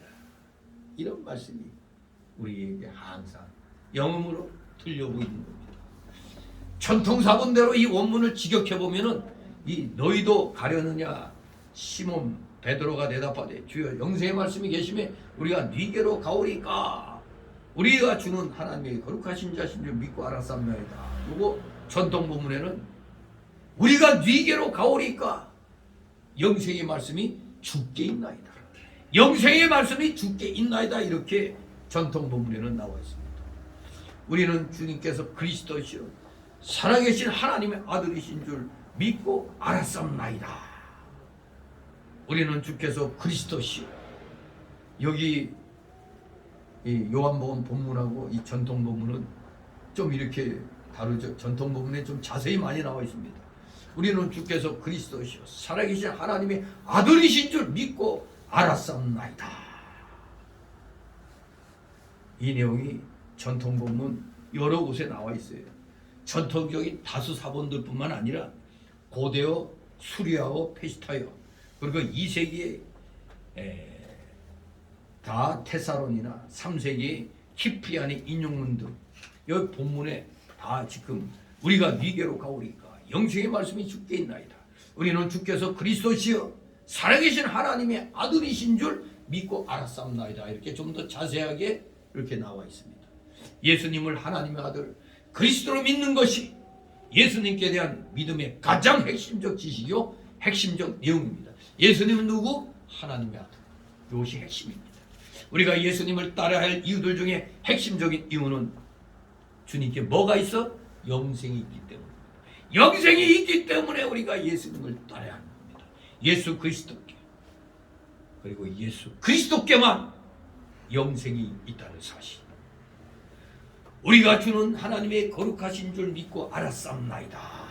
이 여기에서 믿고 알았사옵나이다라는 이 단어는 현재 완료형이에요. 영어로 보면은 과거에 일어난 일이 지금까지 그 효력이 있는 걸 말합니다.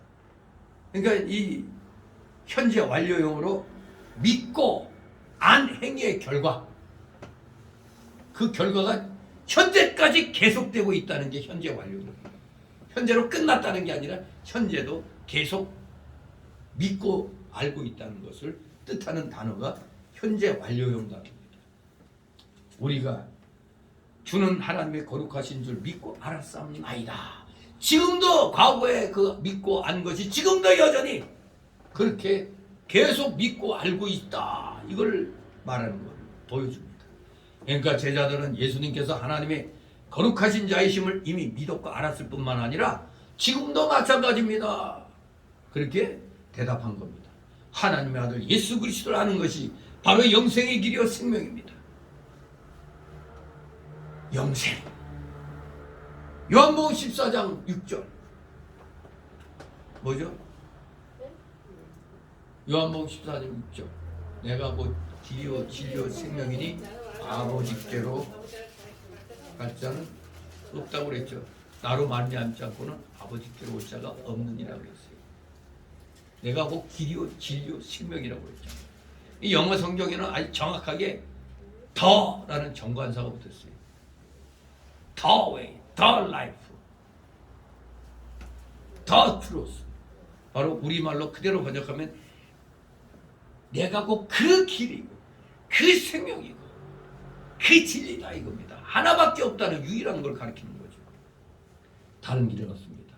사도행전 4장 12절에도 하나님께서 다른 길을 주신 적이 없다고 그랬어요. 예수 그리스도에는 구원에 이르는 다른 길 주신 일이 없다고 그랬어요.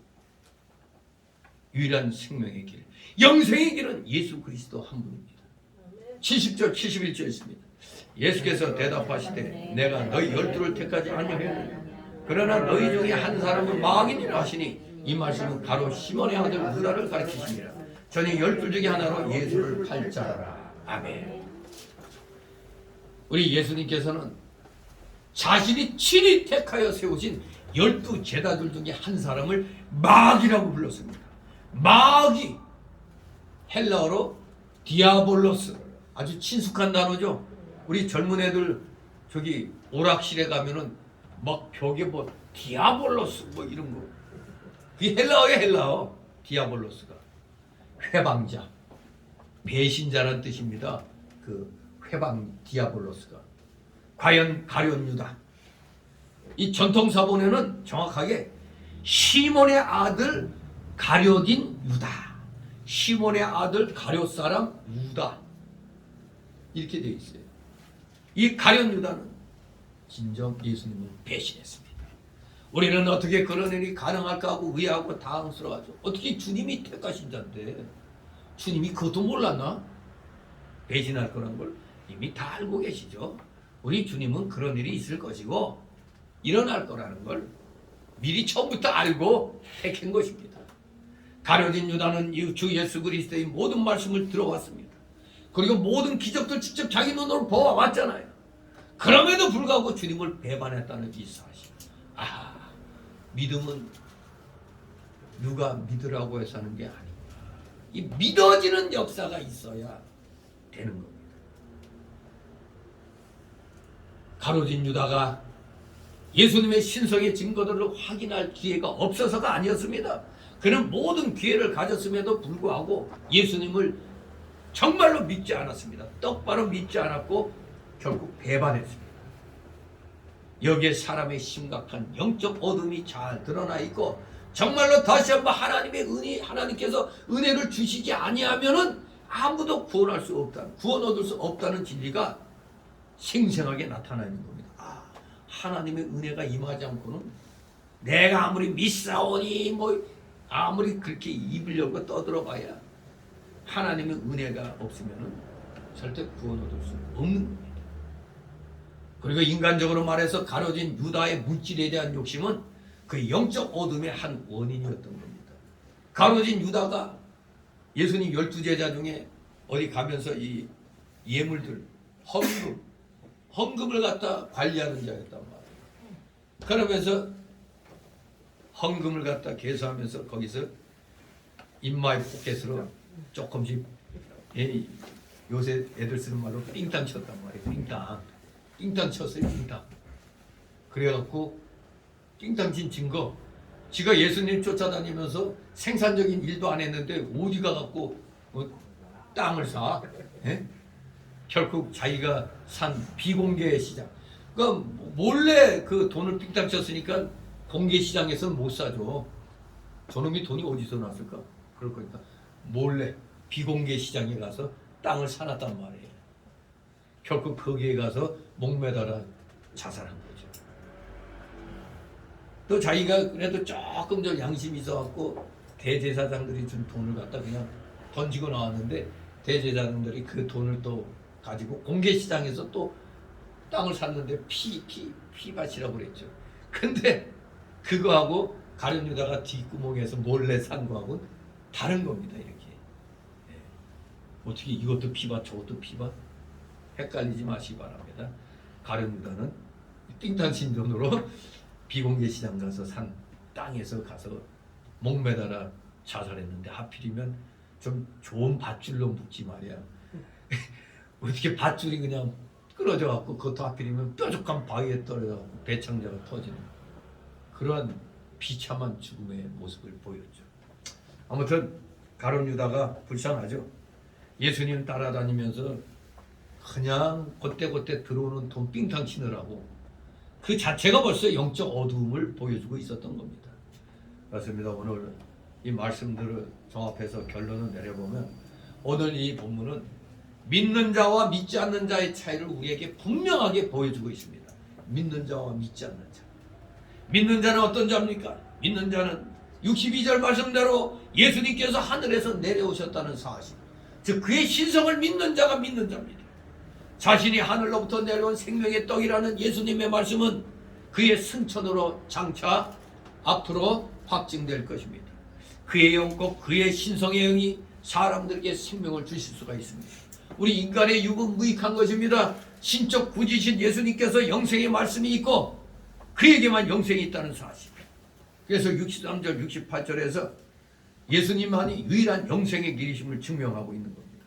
그러나 예수님의 신성을 믿는 이 믿음은 하나님이 허락하셔야만 가능하다는 겁니다. 하나님이 은혜 주셔야만이 가능한 겁니다.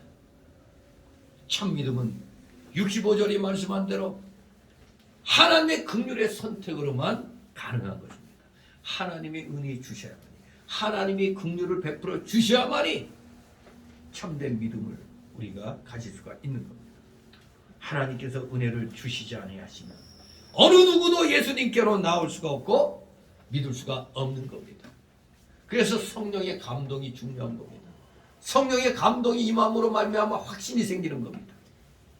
이걸 은사주의 계통에서는 성령 받았다고 얘기를 해요. 그러나 우리 경통 개혁주의에서는 예수님 믿을 때 성령이 임하는 겁니다. 그러면 자꾸 듣기 좋은 말로 성령 받아, 성령 받아라, 성령 받아야 된다 말하는 사람들은 뭐냐? 또 우리 개혁주의 측에서는 성령 충만함 받으라는 얘기입니다. 왜냐하면 성령 충만함은 내가 기도 생활 안 하고 말씀대로 안 살면 성령 충만함이 소멸돼요. 그러니까 다시 말씀 읽고 기도하고 행동하면서 충만함을 얻는 겁니다. 충만함. 말씀을 통해서 성령이 역사해 주셔야만이 충만함을 받을 수 있습니다. 우리는 성령 충만함을 받아야 되는 겁니다. 그래야 끝까지 주님을 믿을 수 있고 따를 수가 있는 겁니다. 절대 하나님의 은혜를 받은 구원함을 받은 사람들은 절대 주님을 따라 다른 데로 가지 않을 것입니다. 시몬 베드로가 대답하되 주여 영생의 말씀이 계시매 우리가 네게로 가오리까. 누구한테 영생의 말씀이 있어? 예수님께 있는데 어떻게 우리가 딴 데로 갈 수 있느냐 이겁니다. 우리의 신앙은 바로 이런 신앙이 돼야 돼요. 오늘 한국교회 많은 교인들에게 진정 이 말씀이 새겨져야 됩니다.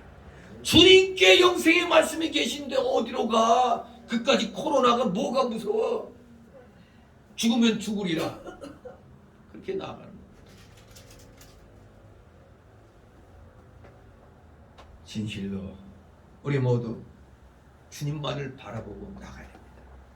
그런데 겉보기에 그를 따른 것 같은 자들 가운데, 교회 나오는 자들 가운데 믿지 않는 자들이 있다 이겁니다. 염소 새끼들이 있다 이거예요. 또 아예 짐승 새끼들도 있어요. 그들은 예수님의 말씀을 바르게 이해하지 못하니까 말씀이 어렵다고 수군거리던 자들이었습니다. 그들은 예수님의 신적인 구주이심을, 즉 그의 신성을 믿지 않는 자들입니다. 하나님이심을 믿지 않는 자들. 전 자유주의 교회가 다 하나님을 믿지 않아요. 진정 예수님이 하나님의 아들이시면 안 믿습니다. 그냥 좋은 교훈의 말씀으로 예수라는 청년에게 어느 날 성령이 임해서 감동받아가지고 구원 사역을 했다. 그겁니다. 여러분이 잘 아는 슈바이처 박사도 안타깝지만 우리 인류의 공헌을 많이 한 슈바이처 박사도 알고 보면 자유주의 신학자예요. 자유주의. 아무튼 어떻게 보면 그래서 자유주의자들이 세상에 대해서 실질적으로 또 좋은 일을 많이 행하는 것처럼 보이는 수도 있어요. 왜냐하면 그들은 이 하나님 말씀을 안 믿는 대신 그 교훈은 좋은 얘기로 믿고 이렇게 실천을 하거든요. 근데 진짜 그런 일들은 우리 전통 보수 신앙을 가진 자들이 해야 되죠. 그래야 진짜가 되는 거지. 저 자유주의자들이 하는 그 선한 사업은 뿌리 없는 사업입니다. 하나님 말씀에 뿌리 박은 일이 아니기 때문에 일종의 모래 위에 세운 누각과 같은 거예요. 사상 누각이라고 그러죠. 아무튼 우리는 분명히 예수님을 하나님의 아들로 하나님으로 믿습니다. 그런데 믿지 아니한 자들은 은혜 받지 못했기 때문에 그렇습니다. 성령의 감동이 임하지 않았기 때문에 그런 거예요. 결국 근원을 따져보니까 만세전에 택함을 받지 못한 자들입니다. 그러니 그들은 결국 예수님을 떠나가는 것입니다. 영생을 얻지 못할 뿐만 아니라 오히려 예수님을 배신하고 대적하는 무리 가운데 들어가는 겁니다. 그러니까 예수님이 십자가에 못 박히실 때 못 박아라 못 박아라 외치는 자들, 그 무리 속에 분명히 어디까지 또 쫓아다니는 무리들도 꽤 있었을 것입니다. 예수님 감사합니다 하던 무리들이 그 입술이 못 박아라 이렇게 바뀌는 이런 일입니다. 오늘날도 예수 믿던 사람들이 돌아서 가지고 교회를 공격하고 목사를 공격하고, 목사 공격하는 거 좋습니다만 목사도 사람이니까 한두 가지 잘못 있어요. 근데 그거 갖고 전체를 보면 안 되잖아요. 아무튼 우리 서로 성도들 간에 위로하고 격려하고 권면하면서 이 믿음의 길을 나가야 되는 겁니다. 우리는 하나님의 긍휼로 진실이 예수님, 신적인 구주이신 예수님을 믿는 자들이 되기를 원합니다.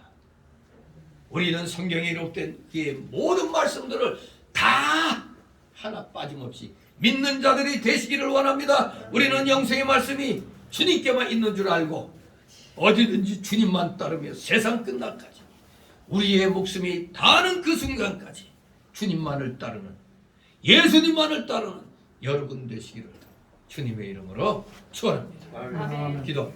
돌아가신 하나님 아버지 은혜를 감사드립니다. 사랑하시는 자녀들 말씀을 잘 책임지라면서 나는 염소 새끼였나 양의 새끼였나 생각해 보면서 확신이 들어오면 양의 새끼라는 걸 분명히 깨닫고 하나님 앞에 온전히 중심을 다드리며 충성하는 진실된 믿음의 일꾼들 다 되게 하여 주시옵소서. 감사드리며 예수 그리스도 이름으로 기도드리옵나이다. 아멘. 다 같이 찬송가 521절 2절 부르고 잠시 간주나갑니다.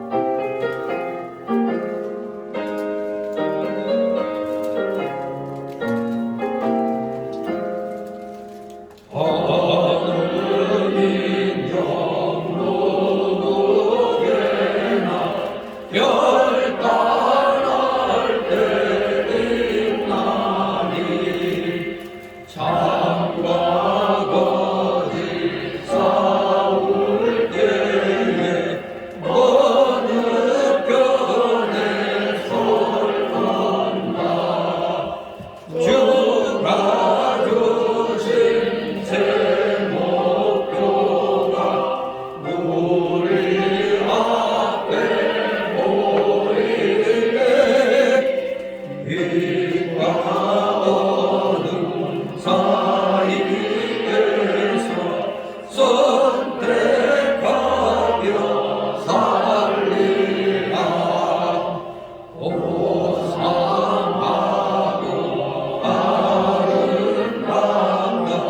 제편에 서느니 진리에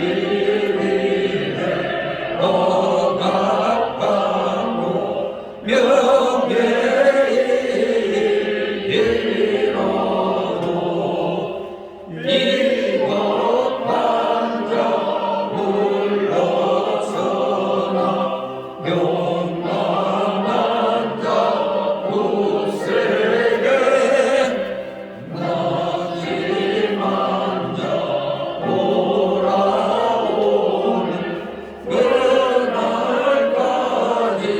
서리라.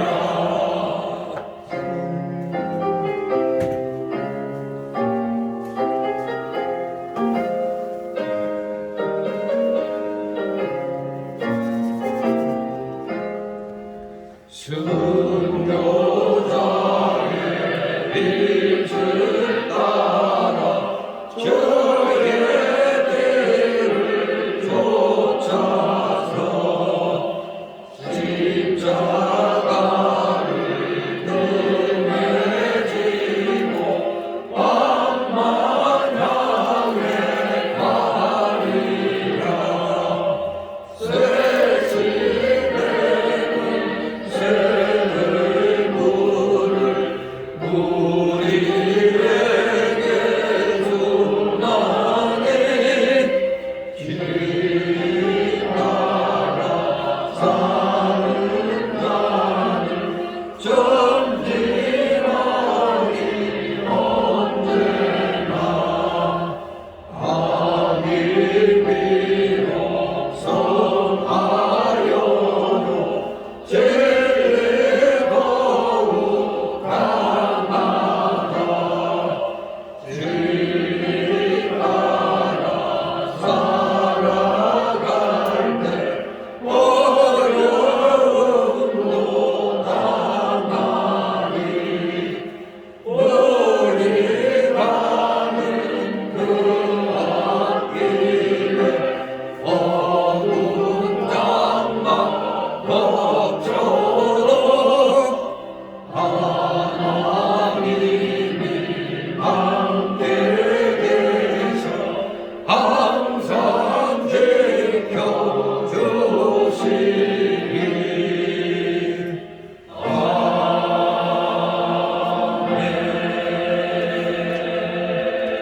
잠시 드려진 예물을 놓고 하나님 앞에 고운 기도 올립니다. 사랑과 은혜가 풍성하신 거룩하신 하나님 아버지, 오늘도 주님의 사랑하시는 자녀들 참으로 세상살이가 고달프고 점점 더 힘들어지는 가운데 있지만 그런 와중에서도 하나님께서 나의 환경을 주권주장하여 주셔서 그래도 열매를 맺게 한 것들이 있기에 오늘도 빈손으로 나오지 아니하고 10의 1조로 주님께 구별하여 드리고 주일 예물 구별하였고 각종 명목의 감사 예물들, 찬양 예물, 건축 예물, 또 교회 식사를 위해서 여러 가지 또 몸으로 봉사하고 또 물건을 사다 놓은 우리 사랑하시는 우리 귀한 성도들 있습니다. 참으로 그들 모두 아버지 기억하여 주시옵소서. 진실로 그들의 가정과 하는 생업이 놀랍고도 크신 하나님의 오병이어의 이적이 임하게 하옵소서. 30배, 60배, 100배의 복이 날마다 우리 성도들의 가정과 하는 생업에 임하기를 소원합니다. 오늘 혹시 물질로 고통을 받고 있는 우리 성도들 있습니까? 아버지 그 고통을 풀어주시옵소서. 우리도 한번 마음껏 주의 영광을 위하여 마음껏 물질을 사용할 수 있는 물질의 실력자로 아버지 키워주시옵소서. 감사드립니다. 몸된 교회를 위하여 이 드려진 예물들 잘 사용되도록 늘 은혜로 충만케 하여 주시옵소서. 감사드리며 예수 그리스도의 이름으로 기도드리옵나이다. 아멘.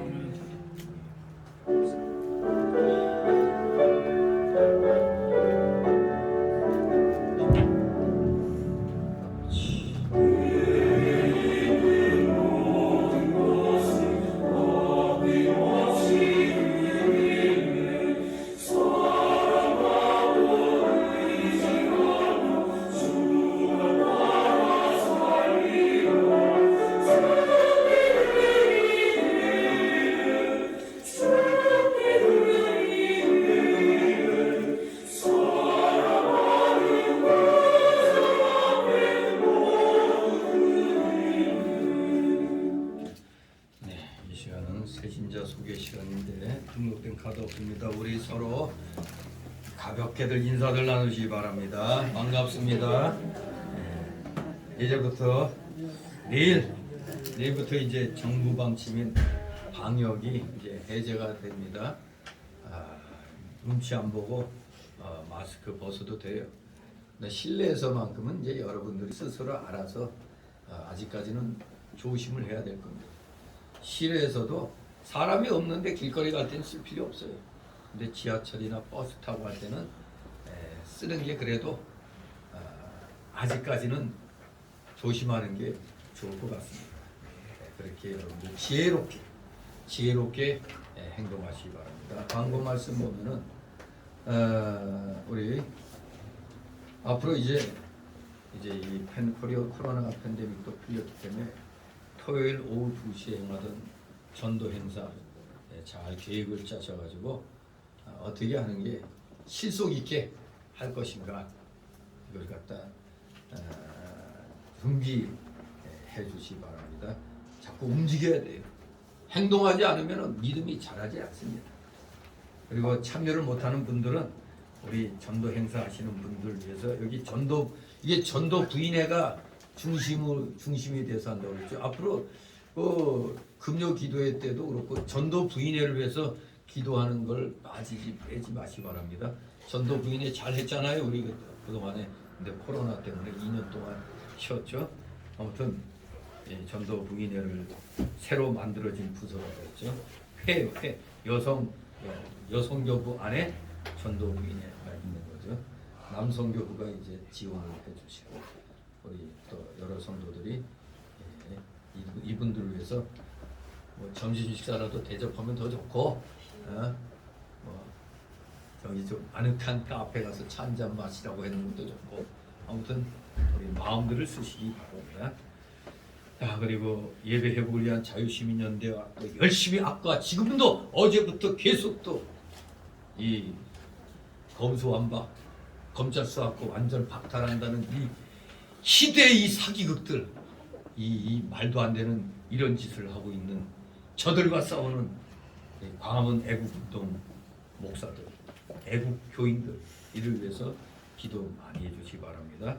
그리고 오늘 좀 사과 말씀드린다면 오늘부터 이제 교회에서 식사를 하도록 그렇게 이제 준비하도록 했는데 그만 그 배수 펌프가 하필이면 고장이 났어요. 전에 같으면 그래도 어떻게 하다 보면 잘 됐는데 이거 제가 어제 밤에 제가 허리도 아직 다 안 나왔는데 그 물 다 퍼내가지고 화장실에다 갖다 버리고 좀 남겨놓은 상태에서 그 펌프를 갖다 들어 올렸는데 펌프 이게 쇳덩어리라 되게 무겁더라고요.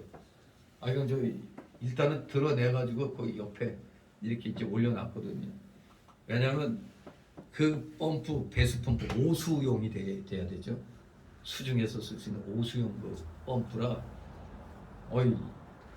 이게 이제 쿠팡을 찾아보니까 딱 거기에 딱 맞는 오수 펌프가 27만 얼마짜리가 있더라고요.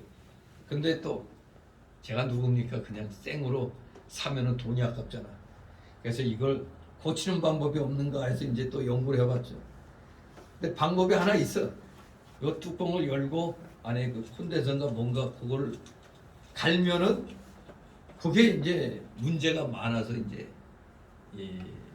고장난다고 그러는데 그걸 갖다 이제 수리하는 동영상을 봤어요. 이걸 빼서 그거 하나만 딱 띄어가지고 가면 그건 뭐 비싸요. 뭐 1, 2만 원이라고 그러니까 요것만 이거 할 수 있으면 좋은데 문제는 저 좁은 공간에 제가 이제 들어앉아가지고 그걸 이제 완전히 그 기름 덩어리로 그냥 가득 덮여 있어가지고 어제 그것까지 다 손으로 띄어내고 대강 띄어냈는데 좀 그래요. 아무튼 그게 이상이 생겨서 뭐 설거지도 하기도 힘들고 그러니까 당분간 이번 주 안에 제가 어떻게든지 해보려고 그러는데 그게 고쳐지지 못한다면은 결국 사야 되거든요. 사면은 아무래도 또 다음 주도 연기될 수도 있어요. 사야 돼요. 근데 그걸 갖다 한번 뜯어보고 그거 바꿔서 한번 넣어서 되면은 뭐 되는 거고 안 되면 또 사야 돼. 그러면 할 수 없이 또 그러니까 2주간 요번 주 안에 고쳐지면 바로 이제 다음 주부터 식사하면 되고 못 고쳐지면 사면은 또 오는 그 기간이 있거든요. 아무튼 그렇게 또 해주시기 바랍니다. 근데 어제 그 막 물 퍼다 날르고 하다 보니까 아니 그 왜 쇠 압력밥솥이 놓여 있어? 난 처음에 어이 우리 박봉시 주사님이 모든 거 다 닦았거든요. 그 안에 모든 그릇을. 근데 어이구 어떻게 이거 그 밥솥을 이렇게 깨끗하게 닦아놨나? 이렇게 보니까 아무래도 이상해. 이거 닦은 게 아니야. 이거 새 거야. 이거 누가 갖다 놨지? 근데 오늘 뭐 물어보니까 곽 권사님이 이걸 사다 놓으셨다고 그래요. 아무튼 요번에 그 식사 준비하느라고 우리 박 집사님도 그렇고 곽 권사님도 그렇고 우리 정 집사님은 또 그냥 그 공간이 그 뭐 어둡다고 해서 전등까지 막 그렇게 사다 놓고 또 우리 사모 그 동생 그 최 장로가 어디서 그 긴급히 또 그냥 그걸 또 구해 갖고 와서 그 LED 그 형광 램프를 구해 왔어요. 구하기 그렇게 힘들어요. 이거 하나에 그냥 2만 원 돈 뭐 그렇게 달라고 하는데 아무튼 그래서 너무 비싸다 해서 그냥 봐갖고 안 되면 십자등으로 가려고 그랬죠. 네. 아무튼 여러분들이 열심히 협조하시고 힘을 쓰셨어요. 그리고 또 우리 그 최권사님은 그냥 매주 그냥 이 꽃 준비하느라고 요새 꽃도 되게 비싼 걸로 아는데 아무튼 그 이렇게 십시일반으로 여러분들 오늘 이렇게 준비를 다 하셨는데 식사가 안 돼서 죄송합니다. 아니 우리 이순애 집사님은 그 뭐 양념하고 뭐 식기로 뭐 다 그냥 또 하셨다고 그랬는데 아무튼 우리 다른 분들도 아무튼 열심히 같이 작은 일이지만 작은데 다 참여해 주시기 바랍니다. 아무튼 이게 합력해서 선을 이뤘잖아요. 이제 제가 이제 해결할 일이 이제 배수 펌프인데 그 진짜 안 그래도 지금 허리가 어제 물 퍼다 날라고 그러지 허리가 지금 좀 아파요. 아무튼 우리 모든 일 합력해서 하면은 할 수 있어요. 이제 다시 정상으로 우리 돌려놔야 되잖아요. 그리고 구역 예배도 이제 다음 주부터 구역 예배를 일단은 1, 2구역 인원도 줄어들고 있는데 1, 2구역이 같이 이제 1교육관에서 같이 이제 그 금요일에 목요일에 그 상의해가지고 같이 일단 당분간은 같이 다 드리는 걸로 시작을 일단은 하도록 하겠습니다. 정상이 돼야지 자꾸 이렇게 뒤로 미루다 보면 우리의 믿음이 자꾸 떨어지게 됩니다. 우리 모두 합력하여 선을 이루는 하나님의 역사 우리 감사드립니다. 우리 다 같이 일어나셔서 13일부터요? 예? 6일부터요? 13일부터요? 구역역에서? 13일, 12일이나 13일, 13일 날 해야 될 게 보통 목요일 날에 또 우리 이 목사님들이 또 회가 또 많아 목요일 날에 주로 13일 이렇게 준비를 하시면 돼요. 이제 처음 이제 일단 테이프를 끊습니다. 62장 부르신 후 축복 기도를 마칩니다. 62장.